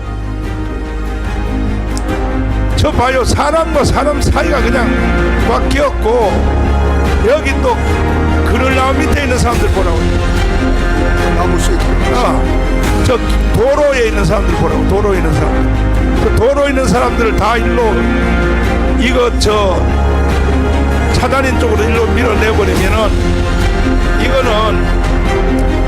이거는 2019년 10월 3일 집회와 방불한 집회가 이루어졌단 말이에요. 방불한. 여기 보세요. 날씨도 더운데 말이야. 국민의힘에서 저기다 조금만 보태면요. 대한민국 뒤집어져 버려요. 뒤집어져 버려. 바로. 근데 언론에서 이 엄청난 어저께 한국일보에서요. 윤석열 물러나라. 그리고 그 미군 철수해라. 그거 데모하는 사람들 100여 명이 모였다고 했더만요. 그 신문이 다 크게 됐어. 근데 내가 그래서 그 한국일보에다가 댓글을 달려고 했어요. 이건 보이고 광화문은 안 보이냐. 이 언론들이요. 다 그가 동아일보, 조선일보 다 같이 있잖아요. 그 보고도 왜 그걸 안 찍냐고. 그러니까 그리고 이 경찰들도 문제가 여기 지금 빼곡하게 모인 거 보세요. 이걸 저 차단인 쪽으로 펴버리면 이거는요 최고의 집회가 되는데 경찰들이 계속 막는 거야. 왜? 그냥 막 경찰들이 도로가로 밀어놓고 말이야. 커피숍으로 밀어놓고 말이야. 저 모인 거 보라고 저 모인 거 보란 말이야. 금년 3월 1일보다는 훨씬 많이 온 것 같아요, 목사님. 많이 왔습니다. 금년 3월 하여튼요. 1일보다. 예. 이거는 2019년 10월 3일 이후로 최고의 집회야. 제일 많이 모인 집회야. 그리고 부정선거에 대한 팩트를 분명히 하고 있으니까 이제 국민들도 서서히 알아가고 있는 것 같아요. 또 목사님, 우리가 예산 지원한 것도 없잖아요? 그렇죠. 자발적으로. 이번에는 버스값도 못 줬어. 그러니까요, 돈이 목사님. 없어가지고. 그러니까요, 목사님. 돈이 없어 버스값도 못 줬는데 전부 다 개인적으로 돈 5만 원씩 내고 그렇습니다. 예. 예? 버스값 3만 원 내고 자기 밥 먹는 값 만 원 내고 그다음에 또 헌금하는 거 또 그럼요. 만 원 내고 예. 이래서 이게 이렇게 왔다는 그 거죠. 자비량과 애국심 자체를 모인 거예요, 목사님. 이거는 저게. 이 혁명이 시작이 됐어요. 혁명이 시작이 됐고 우리 그 용산까지 행진하는 그 동영상 있으면 한번 보여줘봐요. 용산으로 행진하는 거. 자, 동영상 그만. 자, 보시고. 지금 여기에 행진하신 분들, 광운에 오신 분들의 많은 분들의 이제 그 불만이 뭐냐면 용산을 진입하고 대통령실을 아예 점거를 해야 되는데 왜 하냐고 이제 막 나한테 항의가 오고 심지어 뭐 자길 목사님은 모가지가 잡혀가지고 말이야. 이런 짓을 하려면 왜 오라 그랬냐고 말이야. 용산에 쳐들어가야지 이제 그렇게 하거든요. 근데 이게 총사령관이 되면요. 이게 보는 눈이 다릅니다. 첫째는 용산에 그날 들어가 봤자 용산은 다 노는 날이에요. 공휴일이요. 뭐 하나도 없어요. 대통령도 없고 사무직원도 없어요. 다 경비원들만 있습니다. 그런데 그런 상태에서 진입을 해서 하면은 이거는 최소한 1000명은 체포가 됩니다. 앞에 들어간 사람들은 1000명이 체포되면은 그 중에 한 900명은 한 3, 4일 경찰서별로 나눠가지고 가두거든요. 가둬서 3, 4일 후에 훈방 조치될 겁니다. 뭐 벌금 얼마 내고. 그러나 100명은 서울구치소로 이제 가야 됩니다. 100명은 서울구치소로 가서 한 2달 이상은 감방을 살아야 되는데, 그래서 이 모든 것은 이 타임이 중요해요. 타임이 중요하고, 이거는 총사령관만이 이게 판단력이 생기는 거야. 아, 요때가 됐구나. 근데 그날 우리가 진입을 해서 1000명이 구속이 되고 또 해도 혁명 성공 못해요. 그 정도 가지고는 안 되는 거야. 최소한 10,000명 정도는 체포가 돼야 돼. 10,000명 정도. 근데 10,000명 정도 체포될 각오는 아직도 덜 익었어. 내가 볼 때에. 그래서 이제 그 용산에서 우리가 마지막 집회를 하고 마쳤는데, 그러나 6월 6일 혁명은 이미 불이 붙었고 이미 시작이 되었기 때문에 이제 월요일부터 4.19 혁명도 그냥 한꺼번에 막 몇만 명이 모여서 한 것이 아닙니다. 아니고 지방에서부터, 동네에서부터 여기서 저기서 터져 나와서 합해져서 4.19가 된 거예요. 그와 같이 이제 지금 여러분 명령하다를 잘 받으십시오. 3,518개 자유마을 동대표들은 월요일 날 10시부터 일단은 파라솔을 치시라고. 파라솔 딱 치시고, 파라솔이 나간 것이 14,000개가 나갔어요. 14,000개. 모자란다 그래서 1,000개를 더 추가로 지금 제작을 해서 붙여주고 있습니다. 그래서 전국에 15,000개의 파라솔을 치면은 어떤 현상이 일어나느냐 하면 버스 정거장마다 다 파라솔을 치는 거야. 그 다음에 시장터, 그 다음에 전철역 앞, 이것이 전국이 서로와 눈에서 눈으로 연결될 만큼 이 파라솔이 15,000개가 이게 큰 거예요. 그렇지. 보면 아는 거야. 저거 우리도 있네. 저기도 우리도 있네.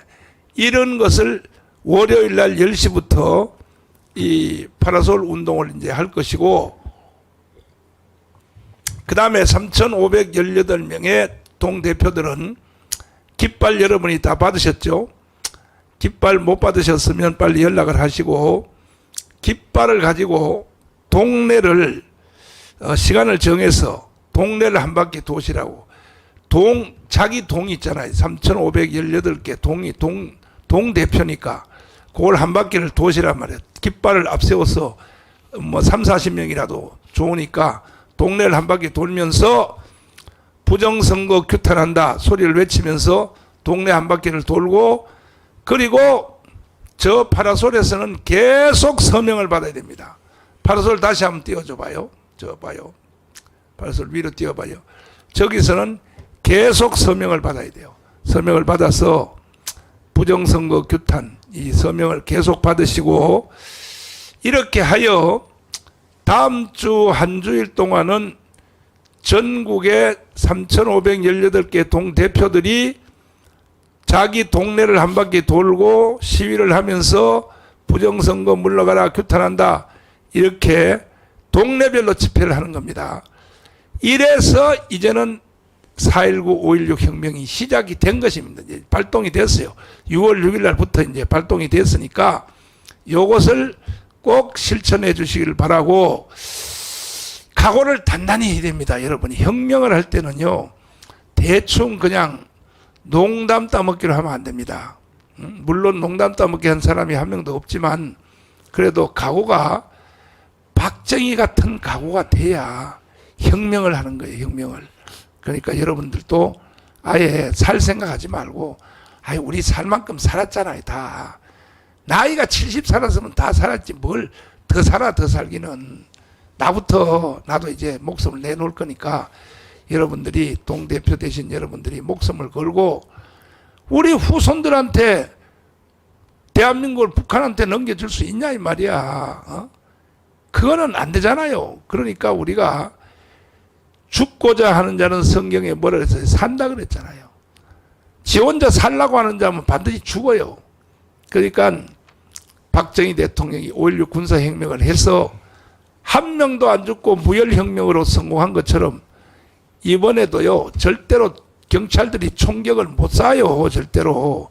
이미 민주화가 이만큼 됐기 때문에 결국은 두 손 들 수밖에 없어요. 경찰들이 총 못 쏩니다. 절대로.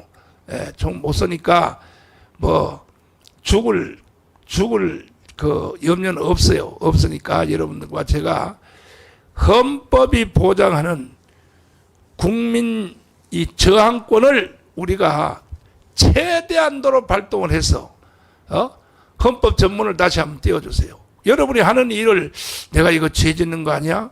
괜히 국가에 대해서 이거 잘못하는 거 아니야? 이렇게 마음이 움츠러지면 안 돼요.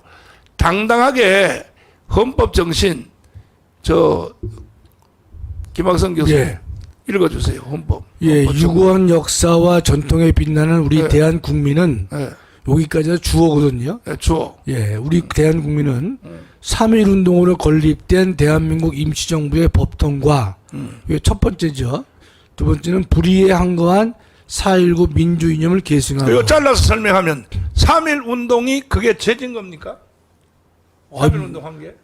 그렇죠. 세계 만방에 알린 대한민국의 자랑스러운 거죠. 그렇죠. 운동이죠. 지금 이번에 우리 6월 6일하는 이 혁명이 네. 이게 죄지는 거 아니잖아요. 그렇죠. 자랑스러운 일이죠. 자랑스러운 거죠. 그 다음에 또 4.19. 그러니까 3.1 운동으로 건립된 대한민국 임시정부의 법통 요 하나가 있고 불의에 항거한 4.19 민주주의를 계승하고 이 두 개가 그럼 4.19 혁명 일으켰던 사람들이 다 처벌받았습니까? 거기 저 발표한 사람은 처벌받았지만 4.19 혁명을 일으킨 사람들은 처벌받지 않았죠. 당연히요. 오히려 지금 저 표창받 가도 지금 그럼요. 그 4.19에 참여한 사람들은 죽어도 민주화 유공자로 좀 인정받고 있습니다. 인정받고 있죠. 네네. 예. 그러니까 우리가 지금 66혁명대회를 66혁명을 이런 자부심을 가지고 3.1 운동과 4.19 혁명 이거에 대한 자부심을 가지고 우리가 해야지. 괜히 이거 내가 하는 게 이게 뭐 괜히 법을 어긴 게 아니냐, 이게 뭐 괜히 뭐 국가 질서를 어긴 게 아니야, 이렇게 쭈삣쭈삣 해버리면 이거 안 되는 거야. 그래서 내가 계속 이걸 강조하는 거예요. 우리는 당당하게 대한민국을 북한에 넘겨줄 수 없다 하는 신념으로 우리는 계속 우리가 혁명을 이제 이어서 계속 진행할 것이다. 6월 6일 날 시작이 되었고, 다음 주에는 다시 말씀드린데 3,518개 동네별로 동네를 돌면서 시위를 할 것이고, 파라솔을 다 펴놓고 서명운동을 계속을 하면 여리고성은 무너지게 돼 있어요. 예. 지금은 경찰들이 총 못 쏴요, 절대로. 황 장관님. 지금 경찰들이 이거 우리가 이 운동한다고 총 쏠 수 있나요? 못 쏘죠. 못 쏘죠. 우리가 지금까지 뭐 5년 이상을 했는데 네. 단 한 번도 뭐 법과 질서를 지키지 않은 때가 없지 않습니까? 이것도 사실은 기록입니다.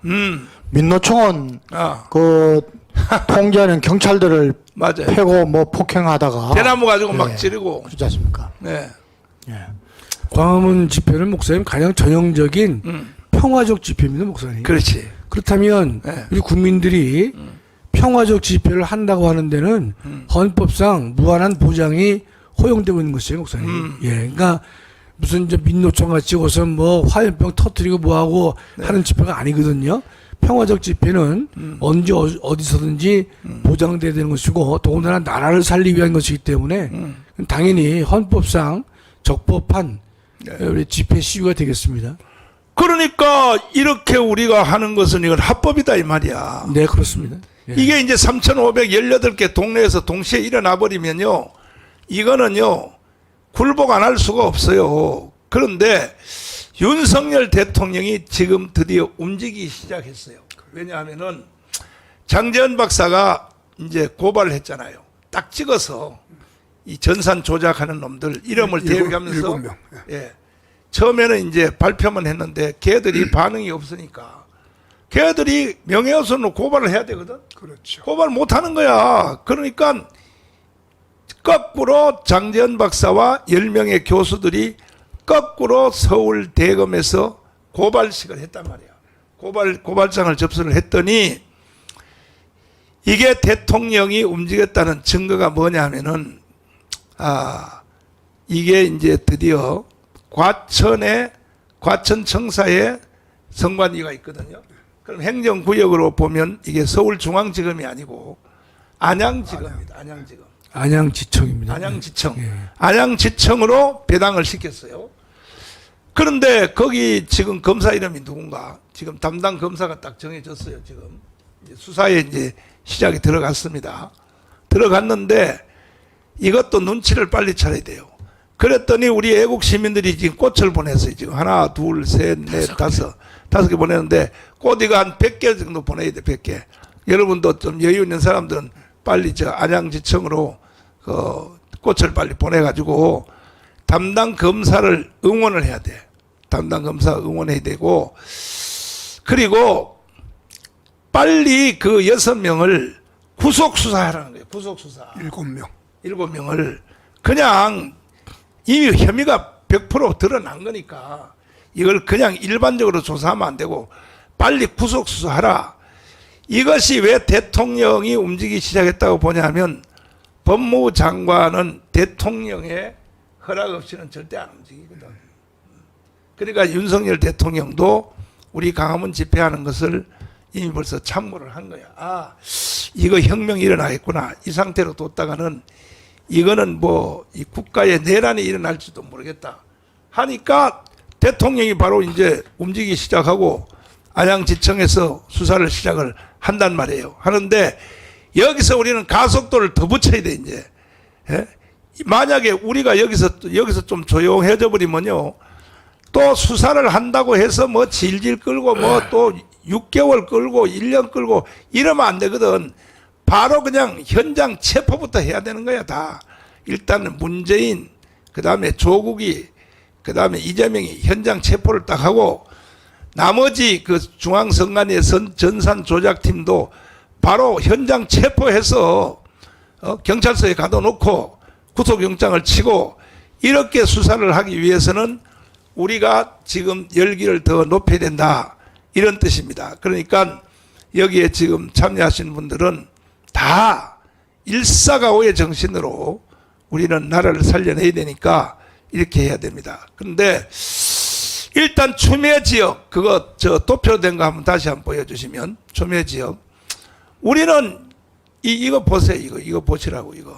강한신 목사님. 예. 이거 전주남. 예. 이거 해석 좀 해봐야죠. 저기가 그 하남시거든요. 그렇지. 하남시인데 저기가 이제 그 이쪽에는 옛날 구도시예요. 저기가 구도시인데 저기 지금 감북동, 감일동, 위례동 여기가 이제 새로 이제 사람들이 들어왔는데 지금 보면은 거의 7개 동 가운데에서 그 6개가 지금 다 빨갛잖아요. 다 이겼어. 근데 감일동만 저기에 이제 이겨가지고 저기서 몰표 나왔다는 거 아닙니까? 그러면 그 표 몇 표 차이 안 났더라고요. 이용이하고. 전표. 1000표 정도 그렇게 차이가 났는데 저게 어떻게 저게 가능할까? 저게 뭐 위례동, 감북동, 감일동 이렇게 다 거기가 그랬다면은 모르는데 감북동이나 위례동은 똑같은 비슷한 사람들이 살거든요. 그건 다 이겼어. 충공동, 천연동 이쪽도 다 이기고 그렇게 하는데 저게 참 미스테리예요, 저거. 그러면 저 정도 되면 왜 이용이가 왜 가만히 있습니까? 왜냐하면은 이용이는 다음에 거기에 구청장 나오려고, 시장 나오려고. 시장. 하남시. 시장 나오려고 지금 쟤한테 꼼짝 못하는 거예요, 한동훈이한테. 예. 시장 후보 공천 달라고. 예. 지금 여기에 떨어진 사람들도요, 머리 숙이고 있는 것은 왜 그러냐면 다음에 다 도지사, 시장, 군수 이거 나오려고. 그러니까 비열한 거야. 보통 이게 비열한 게 아니에요. 근데 이걸 분석을 해봤더니 빨간 거 지금 국민의힘 정당 이용이가 다 이긴 지역이잖아, 이게. 예. 100% 다 이겼는데 감일동 지역 있죠. 예. 요 빨간 지역은 예. 사전 투표도 이겼고 예. 또 본투표도 당일 투표. 당일 투표도 이겼어. 예. 일치가 된단 말이야. 예.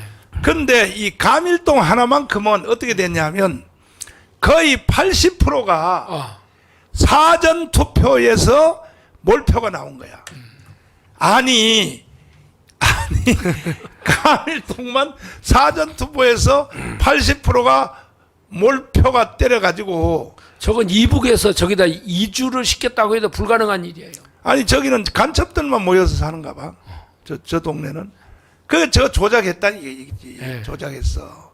이게 조작해가지고 이런 일이 일어났다 이거야. 응?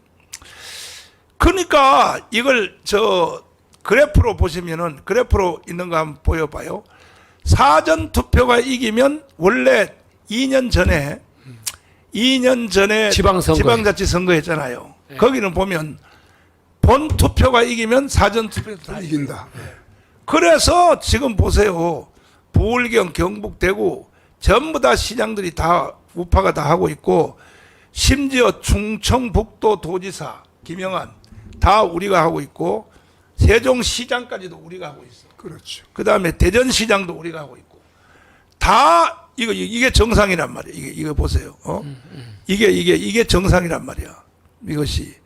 이게 빨간 게 다 위에 있잖아. 위에 사전 투표하고 당일 투표 있잖아요. 사전 투표가 이긴 지역은 당일 투표 이게 요게 정상적인 그래프거든. 그래프인데 잘못된 그래프를 보면 이거 보면 이렇게 돼 있단 말이야. 사전 투표하고 당일 투표 있죠. 네. 당일 투표하고 이것이 완전히 이게 다른 거예요. 이게 완전히 이게 사기란 말이에요. 이게 사기. 이게 전국적으로 이런 현상이 생겼지 않습니까? 똑같아. 전국적으로 네. 다 똑같아. 전국적으로. 전국적으로도 보면, 심지어 경상도 강남까지. 그렇지. 그리고 원희룡 지역까지도 네. 사전 투표에서는요 거의 1000표를 이겼어요. 사전 투표가 당일 아니라 투표. 당일 투표는 1000표 이겼다고. 이겼는데 이 이재명이가 전라도 사람이 많이 사는 지역을 선거 불과 몇 달 전에 동네 한 개를 뛰어다가 그걸로 갖다 붙였어. 아이고 참나 이거 세상 살다가 말이야. 이재명이가 전라도 사람들이 많이 사는 동네를 선거구를 한 개 뜯어가지고 두 동인가를 옮겨갔더만요. 옮겼지. 예. 옮겼는데 거기서 뒤집어진 거야. 거기서 뭐냐? 사전 투표에서 몰표가 나온 거야. 사전 투표에서. 그러니까 이건 100% 부정선거거든. 100%. 이거는 자유통일당만 부정선거한 게 아니라 이게 다 부정선거한 거야. 다 전체. 아니 익산에서 전라도도 우리 선수가 나가서 통일당 선수가 나가서 2,300표를 넘게 얻었는데 그렇지. 어떻게 900표가 나오냐고요. 그렇지. 예? 900표가 어떻게 나와요 이게. 그러니까 그 실제로 지역구에 출마를 했잖아요. 예? 전라도에서. 예. 전라도 11군데, 전국 11군데에서 출마를 했거든. 11군데가 다 똑같아. 구미에서도 출마했고 11군데에 출마했는데 11군데에서 출마했는데 현장 투표에서는 다 이겼는데 이게 비례대표 있잖아 이거 전국구 정당 그게 투표. 뭔가면 현장 투표가 아니라 출마한 지역구에서 그렇지. 2천 몇 표를 다 얻었는데 2,300표 얻었어요. 정당 투표, 어. 정당 투표에서는 반도 안 나왔어요. 900표도 안 900표. 그렇지. 그러니까 우리가 이거 도저히 상식적으로 말도 안 되는 거 이거 더구나 전라도에서 네. 그 어려운 환경 속에서 지역구 후보가 2,300표 얻었으면 그가 정당 투표는요 적어도 2,300표는 넘어야죠 목사님. 예를 들면 극단적 예를 들면 내가 만약에 출마를 했다. 정강훈 목사가 출마를 했어요. 얻었는데 내가 예를 들어서 2만 표를 얻었다. 국회의원으로 출마를 했는데 현장에서 출마를 했단 말이야. 지역구에서 2만 표를 얻었어. 그러면 자유통일당은 2만 표 이상이 나와야 될 거 아닙니까? 그렇습니다. 근데 9,000표 나왔다니까요. 참 난 이야 그래서 시간 관계상 이제 방송 끝날 때가 됐는데 그래서 우리는 윤석열 대통령께 호소문을 만들었습니다. 자, 담임이가 만든 호소문을 윤석열 대통령님 지금 지금 중앙아시아 방문하시느라고 고생이 많으신데 갔다 오셔서라도 꼭 이거 한번 보시고 아니면 비서관들이 전달해 주세요. 대통령께 우리가 그동안에 대통령이 만들었고 강문에서 5년 동안 투쟁했고 그동안 우리가 요구한 게 뭐 있습니까? 하나도 요구한 거 없어요. 대통령님한테 뭐 이렇게 해주세요 저렇게 해주세요. 우리는 대통령이 당선된 거 하나만 가지고도 우리는 기쁨이 충만했고 그거 하나만 가지고도 만족을 했습니다. 그런데 지난 2년 동안 완전히 외국 일은 잘하셨지만은 국내 일은 거의 할 수가 없었잖아요. 180석이 됐기 때문에. 그것까지도 우리는 이해한다 이거야. 그런데 지금 쟤들이 192석을 만들어서 대한민국을 조선민주주의 인민공화국으로 가려고 하는데도 국정의 최고의 책임자 된 대통령님이 눈을 감고 있으면 되겠습니까 그거는? 결국 마지막이 조선민주주의 인민공화국으로 가는 것을 이걸 보기 위해서 이걸 만들기 위해서 우리가 강화문에서 그동안 5년 동안 고생을 했냐 이 말이야. 그래서 윤석열 대통령이 쉬워요. 아니 밑바닥에 어제 6월 6일 날 보인 숫자를 보세요. 그 숫자만 보고도 대통령님이 힘을 받으셔야죠. 그래서 대통령님께 우리가 호소문을 계속 우리가 지금 호소문을 보내고 있습니다. 들어주세요. 우리 전 존경하는 목사님과 국민 여러분, 그리고 윤석열 애국 대통령님, 짝사랑하고 컴퓨터 공학과 전산학 최고의 전문가인 장재원 박사님께서 28일 노태학 중앙선관위원장 장재원 박사 또 누가 죽일까 싶어요. 대검찰청에 고발해 4월 10일 조심해야 총선 돼. 무효 조심해야 소송에 돼요. 들어갔습니다.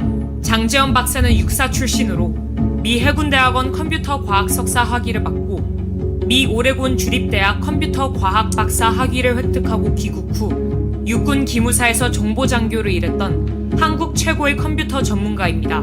장 박사가 고발한 내용은 다음과 같습니다. 노태학 중앙선관위원장, 김윤빈 사무총장, 김용관, 김재성, 김현준, 천종일, 최현옥은 서버를 조작하여 근본 선거에서 야당의 192석을 만든 주범들입니다.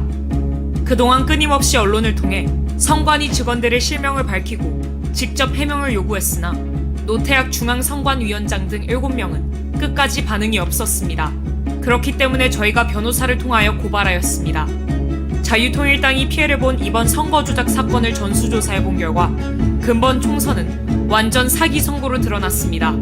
선관위 공식 보도 자료에서 자유통일당 투표가 0표, 1표, 2표, 3표로 나온 투표소를 상대로 자유통일당이 실행한 전수조사를 통해 이 사실이 명백히 드러났습니다. 이 도표를 보면 0표가 나온 지역이 73곳, 1표가 나온 지역이 100곳, 2표가 나온 지역이 115곳, 3표가 나온 지역이 156곳입니다. 0표가 나온 지역 중 한 곳인 부산 진구 제1투표소에서 해당 투표소에서 자유통일당에게 투표했다는 투표 확인증을 36명이나 제출하였습니다. 자유통일당을 찍은 유권자를 다른 지역에서도 조사한 결과 전국 14,000여 개 투표소의 선거 결과가 완전히 조작된 것으로 드러났습니다.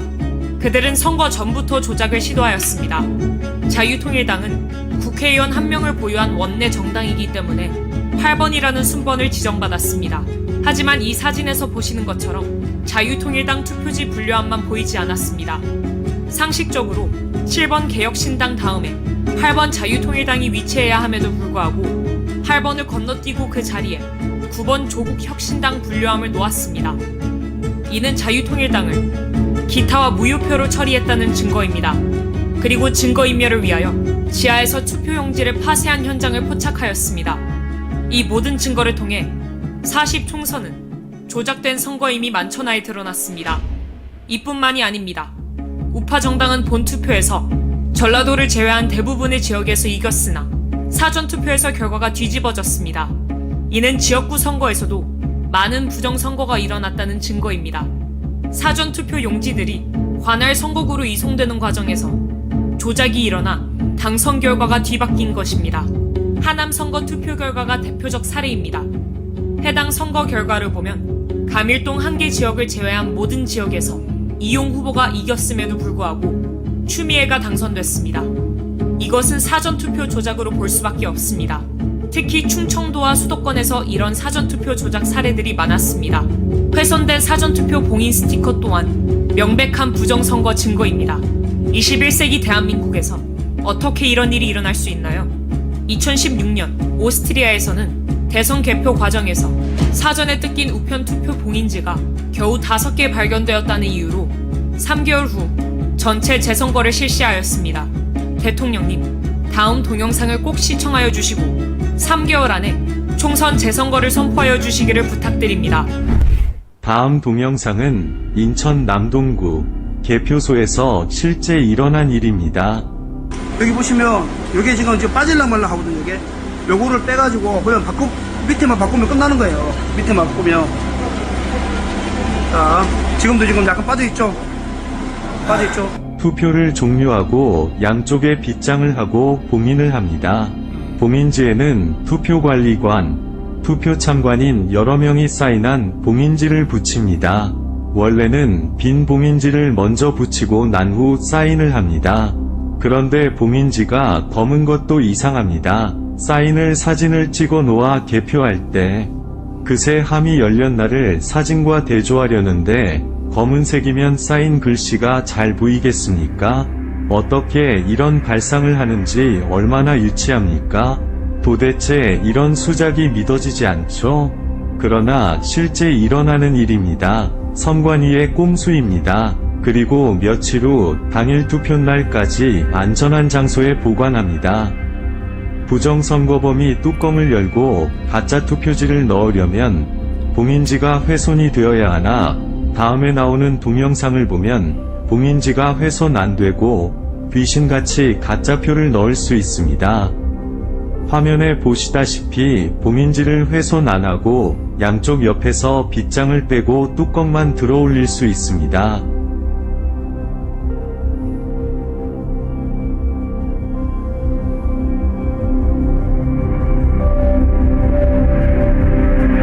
그리고 가짜표를 마음대로 넣을 수 있습니다. 뚜껑 닫고 원래대로 빗장을 걸면 감쪽 같습니다.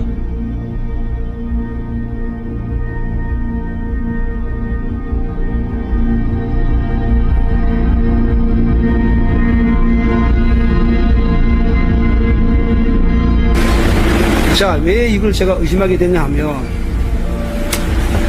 지금 그 사전투표, 관내 투표를 제가 확인해 보니까 90%가 조국신당 더불어당이에요. 참 현장에서 사람들이 발견 못한 이유는 90%가 정상적으로 봉인지를 떼고 빗장을 뺐기 때문에 의심들을 안 한 것입니다. 그야말로 마술입니다. 가히 부정선거범들은 프로 중에서도 프로 마술사입니다. 기상천외합니다. 이러니 온 국민이 속아 넘어갈 수밖에 없습니다.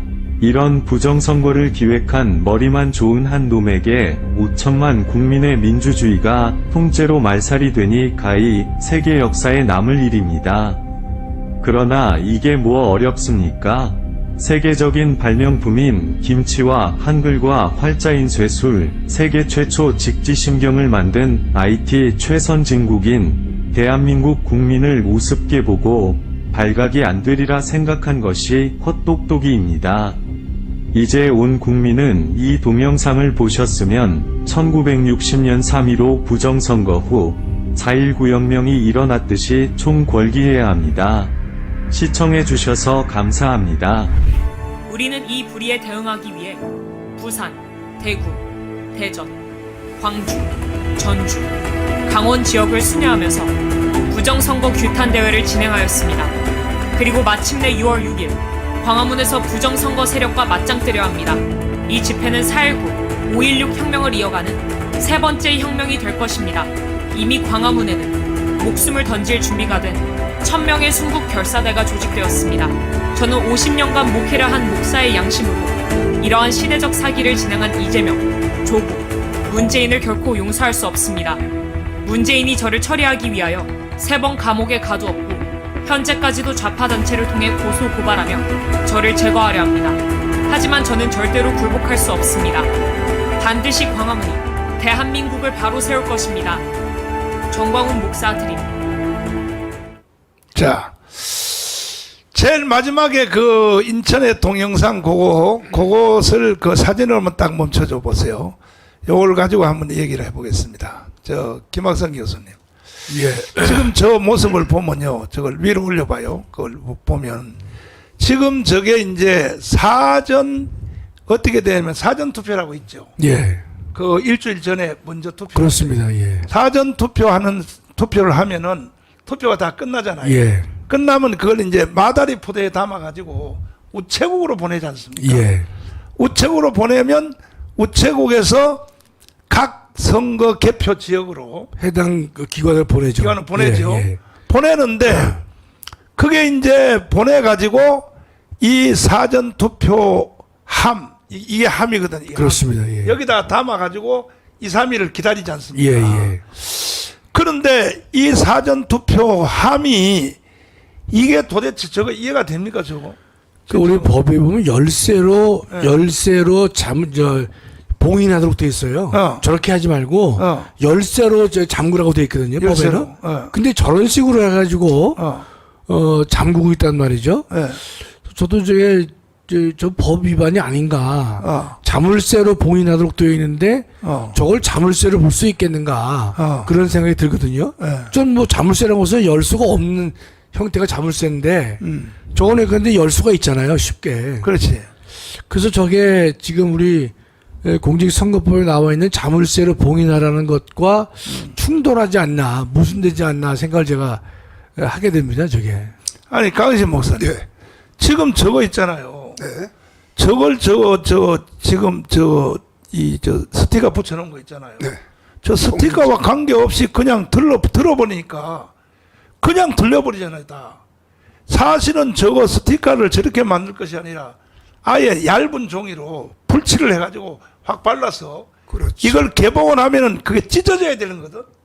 그래 안 그래요? 맞아요. 찢어져야 되는데 이거는 하나 많아요. 이게 그냥 들려버리잖아. 이게 그리고 서명하는 것도 색깔이 검정이니까 누가 했는지 안 했는지 모르겠더라고요. 모르고 예. 그걸 잡아 올리니까 그 봉인지를 뜯으면 찢어져야죠, 목사님. 찢어져야지. 그렇죠. 찢어져야지. 그게 정상이지. 그렇죠. 예. 예? 전재원 목사님. 예. 저 어떻게 보여요? 아니 근데 저게 저런 일이 벌어졌는데 떨어지는 사람들이 저걸 왜 가만히 있을까 그런 생각이 자꾸 들어요. 아이 그거 저 내가 예전에 시장 공천 받으려고 그런다니까. 더 좋은 거. 그러니 나라가 황교안 장군님. 예. 지금 저 사전 투표 함이거든 저게요. 제가 3일 동안 기다리는 거 아닙니까? 네. 근데 그걸 사전 투표를 조사해 봤더니 70% 80%가 조국당하고 더불어민주당 표가 저기 들어 있더라는 거야. 그러니까 우리 자유통일당 표는 없는 거예요, 저기에. 도대체가. 예? 그러니까 참 예. 그 오스트리아는 딱 5장의 부재자 투표 예. 그게 봉함이 안 됐다고 그 재선거를 했습니다.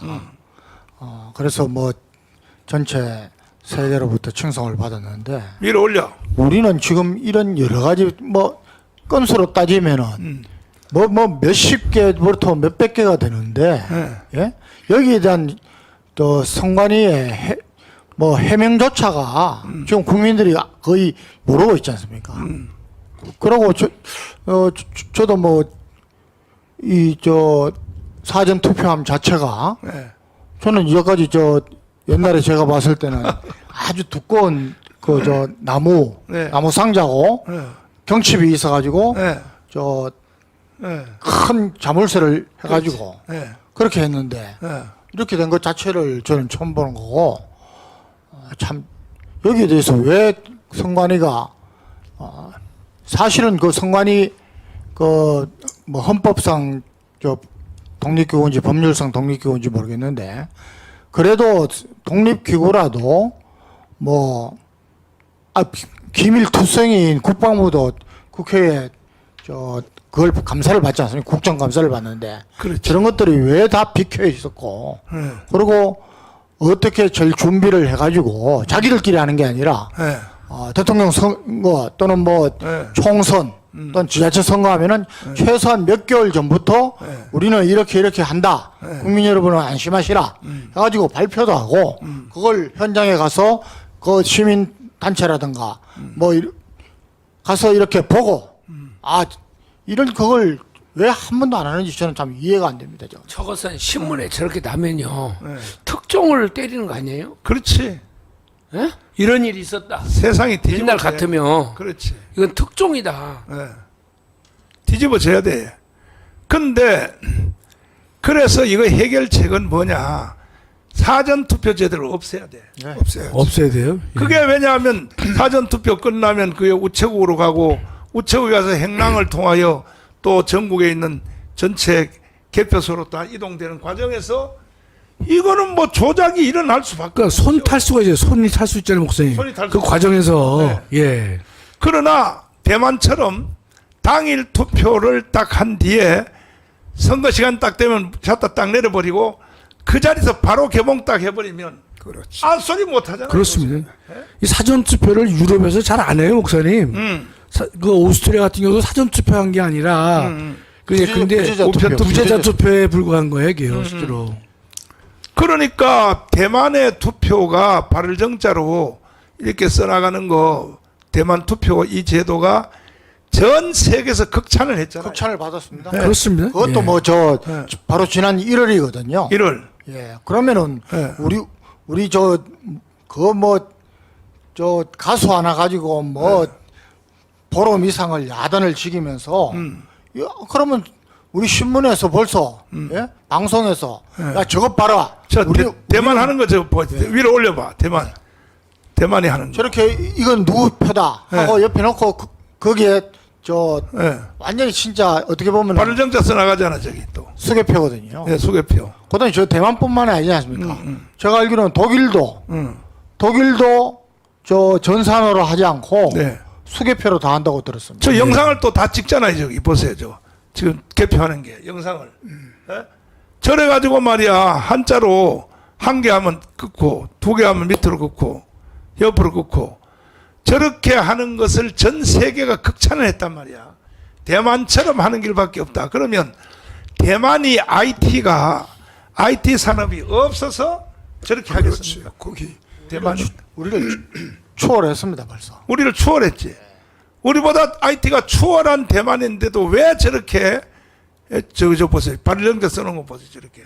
저러니까 누구는 항의를 못 하는 거예요. 그렇습니다. 이의제기 할 수 없죠. 이 제기를 할 수 없는 거야. 그래서 이번에 3개월 안에 우리가 재투표할 때는 사전투표 없애고 윤석열 대통령이 명령해야 돼요. 대만처럼 이렇게 하라.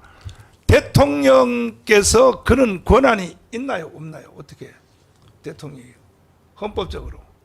사전투표를 없애라. 아니 그거 말고 국가에 비상사태가 일어났을 때 예. 이거 비상사태 아닙니까? 이거는 예. 일어날 때 대통령이 옛날에 그 박정희 때 같이 긴급조치라든지 뭐 그런 대통령 그 명령 뭐 없어요? 그런 거.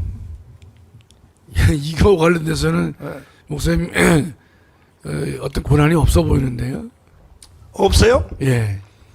그럼 없을 때는 우리는 혁명하는 길밖에 없잖아요. 근데 이거죠.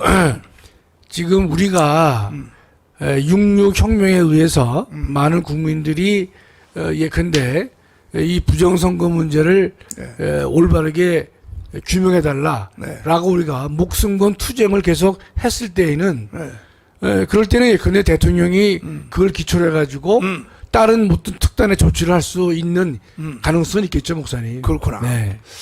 그래서 우리는 밑에서 일어나야 된단 말이야. 윤석열 대통령이 조치를 할 수 있게 하기 위해서라도 우리는 들고 일어나야 된단 말이야.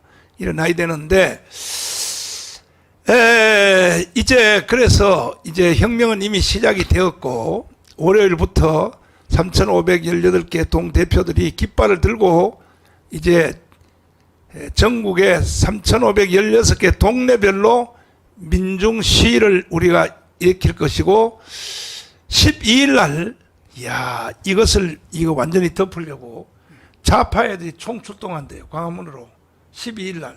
12요? 네, 12일 날. 12일 12일 날 이게 관심사를 부정투표에 못 두게 하려고 저 윤석열 탄핵 촛불 시위로 6월 12일 날 10일 날 수요일 15일입니다. 6월 15일. 15일? 15일. 아, 6월 15일? 얘들이 관심사를 이제 자꾸 이제 부정투표 쪽으로 국민들이 이제 관심을 가지니까 이걸 덮어버리려고 윤석열 탄핵, 김건희 탄핵 이거 촛불 시위 한다는 거야. 22일입니다. 22일. 22일이에요? 제가 기억하기로는 22일. 22일이에요? 토요일입니다. 그거 확실히 좀 알려가지고 예, 예. 다시 우리도 맞짱 집회를 해야 되니까. 자, 우리는 이제, 또 강대강으로 가면 됩니다. 강대강으로. 그렇죠. 목사님 제가 그동안에 말씀을 안 드렸는데 목사님 잠깐만 그걸 어떻게 사용하실까 걱정해서 그랬었는데 이제 우리 헌법상 대통령에게 비상조치권이라고 하는 걸 허용하고 있어요. 비상조치권? 그러니까 넓은 의미의 비상조치. 그거 하면 되겠네. 그럼 아니 그게 그 뜻이 아니라 목사님 비상조치라는 개념 속에는 계엄도 있고 아. 긴급 명령도 있고 그래요. 그거는 이제 우리 헌법이 허용하고 있는 대통령의 비상조치라고 할 수 있어요, 목사님. 그럴 때는 이제 계엄도 올려봐. 이거 올려봐. 이 뜻이 아니에요. 이건 아니고 이건 아니고. 제가 비상이라는 말을 왜 썼냐면요. 그러니까 계엄을 선포한다든지 긴급 명령하는 것은 헌법이 대통령에게 나라를 지키라고 해서 부여된 권한이에요, 목사님. 다른 표현하면 대통령에게 부여된 비상조치권이다 이렇게 말할 수가 있어요. 그런데 우리 헌법학자들은요 이거를 주장합니다. 헌법에 근거가 없다 하더라도 초헌법적 비상조치를 할 수 있냐 그런 헌법학적인 논의가 있어요. 그럴 경우에 상당수 학자들은 지금 현행 헌법상 대통령에게 권한을 주지 않았어요. 그러나 나라가 완전히 무너지게 생겼거든요. 그럴 때에는 현행 헌법 조항을 무시하고 초헌법적인 비상조치를 할 수 있다라고 보는 게 학자들의 견해입니다. 오늘까지 해석 중에 제일 해석을 잘하셨어. 자, 이거 읽어봐요. 직접 위로 띄워봐지고 해석하기 나름이야. 해석하기 나름인데. 아니, 목사님 좀 달라요. 목사님 이해를 정확히 하셔야 자, 돼요. 일단 저 읽어봐요. 자, 저건 사망인데 그 밑에 77조인데 이건 비상기엄. 그 밑에. 이거 이거 요거부터 77조예요. 77조부터 읽어봐요. 대통령은 전지 사변 또는 이에 준하는 국가 비상사태 국가 있었어. 비상사태란 말이 있죠. 그러니까 근데 국가 비상사태를 쓰시면 안 되고요. 전시 사변 또는 이에 준하는 그러니까 전시 사변에 준하는 네. 국가 비상사태라 해야 돼요, 목사님. 그럼 우리가 5.16 일으키면 비상사태가 되는 거 아닙니까? 그러니까 저거는 뭔가면 예 근데 뭐 촛불 시위가 나와가지고 사변에 준하는 국가 비상사태가 벌어지게 되면 대통령 계엄에 의해서 저걸 조치를 할 수 있다 이렇게 뜻이에요, 목사님. 그러면 우리가 그렇게 해주면 되는 거지. 아니 저희는 뭔가면 제가 조금 전에 말씀드린 초헌법적 비상조치라는 건 뭔가면 헌법에 아무런 근거가 없어요. 저는 목사님 헌법에 근거가 있잖아요. 여기 보면 공공 안녕 질서 유지할 필요가 있을 때 이거 얼마나 폭이 넓어. 아니 그러니까 목사님 공공 저게 안녕 질서. 아니 공공의 안녕 질서는 네. 어디에 제한을 받는가면 네. 첫 번째 안에 있어서 네. 전지 사변 또는 이에 준하는 국가 비상사태가 있어야 돼요. 있고 그다음에 이것에 대해서 군사상 필요가 있거나 안녕 질서를 유지할 필요가 있을 때에는 계엄을 선포할 수 있다 한 거예요, 목사님. 그러니까 앞에 첫 번째 요건이 문제가 된다면 요건이 그거는 헌법학자 전문가의 해석이고 아니 그러니까 정말 아니 저건 좀 맞는 건데 목사님 제가 아까 조금 전에 말씀드린 건 뭔가 하면 이거예요. 네.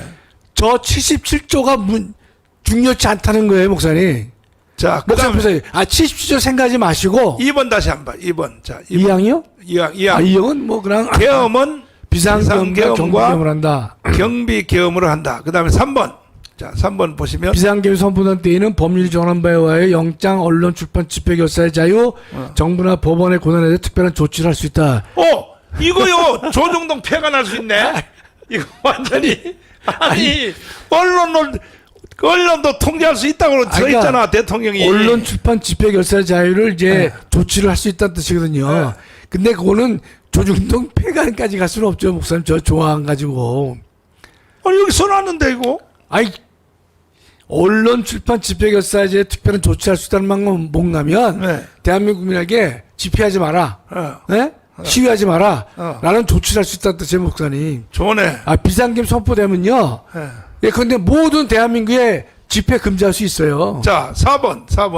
4번은 이제 선포하면요. 계엄령을 지체 없이 국회에 통과해야 돼요, 목사님. 선포할 때에는 대통령은 지체 없이 국회에 통과해야 통과. 한다. 근데 이제 근데 목사님- 국회에 통과해서 국회가 결정하기 전에 예. 바로 10분 전에 국회의원 300명을 체포해버리는 거지. 대통령. 아니, 그러니까 목사님, 너무 이게 상상이 되시는데, 5항 보세요, 5항. 5항이 문제예요. 국회가 제적 과반수 산정으로 계엄 해제 요구할 때는 대통령은 이를 해제해야 된다. 그러니까 이 해제하기 전에 국회 소집이 하기 전에 먼저 그냥 다 체포 다 해버려야지. 다 완전히. 그리고 국회 해산해버려야지 바로. 그 목사님, 그러니까 국회 해산도요. 틈을 타고. 제가 말씀드릴게요. 네. 제가 이제 조금 전에 무슨 말씀드렸냐면, 초헌법적 비상조치라는 말씀드렸죠? 네. 이거는 헌법적 비상조치입니다. 헌법에 근거한 거잖아요. 그렇지. 근데 이 조항을 다 무시하고 76조나 77조를 다 폐일원하고 네. 대통령은 헌법에 근거가 없다 하더라도 헌법을 살리기 위한 초헌법적 조치를 할 수 있다는 뜻이에요. 그 다음에 위에 한번 더 올려봐. 그 다음에 위에 더 올려. 그 78조, 이거는 뭐 별거 없는가? 대통령은 헌법과 법률이 정하는 바에 의하여. 78조는 없어요. 없고. 76하고 77밖에 없습니다. 그러면 아까 지금 말씀하셨던 그게 몇 조에 있어요? 그게. 헌법이 없죠. 초헌법. 그건 헌법이 없죠. 초헌법적 조치니까 대통령은 나라를 살리기 위해서는 헌법에 근거가 없다 하더라도 초헌법적 조치를 할 수 있느냐 없느냐가 다퉈지고 있는데 할 수 있다는 거예요. 그 근거가 어디 있어요? 그거는 또 없죠. 그 이론밖에 없죠, 목사님. 초헌법이니까 헌법에 근거가 없다 하더라도 할 수 있다는 뜻이에요, 목사님. 와. 하여튼 지금까지 역대 해석 중에 제일 해석 잘했어. 그러니까 목사님 이 해석 하나. 이런 겁니다. 예컨대 헌법엔 근거가 없어요. 없는데 대한민국이 완전히 물에 빠지게 생겼어요. 지금 물에 빠졌는데 뭘. 우리가 물에 빠지게 되면요. 모든 사람은 어떤 살려달라고 어떠한 조치를 할 수도 있잖아요. 그렇지. 물에 빠진 사람이라면. 그렇지. 그렇지 않습니까? 맞아요. 대한민국이 물에 빠진 상태라면 77조의 계엄이나 76조의 긴급 명령과 같은 헌법적 근거 따지지 말고 예. 요건 따지지 말고 대통령은 나라 자체를 살리기 위해서 헌법에 근거가 없다 하더라도 헌법을 초월한 조치를 할 수 있느냐? 할 수 있다고 보는 것이 저도 그런 해석을 가지고 있고 다른 학자들도 그렇게 하고 있어요, 목사님. 됐어요. 끝났어요. 그러면 윤석열 대통령님 잘 들으셨죠? 이제 대통령은 아니 이거보다 더 심각한 문제가 어디 있어요. 192석을 사기쳐서 만들어가지고 대한민국을 연방제로 북한으로 넘기려고 하는데 쟤들의 목표는 연방제인데 이거보다가 이건 뭐요? 6월 22일 날 6월 20일 맞네. 이야 6월 22일 날 좋다. 한번 붙어보자 우리하고. 제대로 한번 붙어보자. 뭐?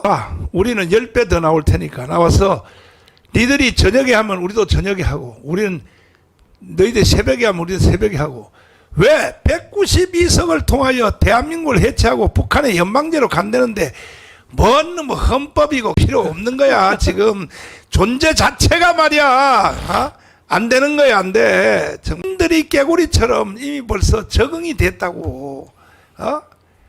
살살 적응이 돼가지고 지금 내가 앞으로도 방송 지금 1시간도 더 할 내용이 있어요. 뭐냐 개구리 전법에다가 또 저 독일에 히틀러가 먹을 때 그 루터기의 목사가 말이야 그 한 말 이게 적응이 됐단 말이야. 국민들이 대한민국 국민들이 문재인한테 적응이 돼가지고 말이야 나라를 먹는다 그러는데도 말이야 반응도 안 하고 말이야. 그러나 가문이 있기 때문에 우리는 반드시 승리합니다. 자 이제 투표 한번 하고 3,518개 자유마을 대표님들 월요일부터 중앙명령의 지시에 따라서 행진을 한다. 동네별로 행진을 한다. 행진한다 1번 죽어도 못한다 2번 투표 한번 해봐요. 행진한다 1번 행진한다 1번 행진한다 1번입니다. 투표 마지막 투표 한번 하고 행진하면 1번 누르세요. 그렇지. 행진한다 1번 시작하네요.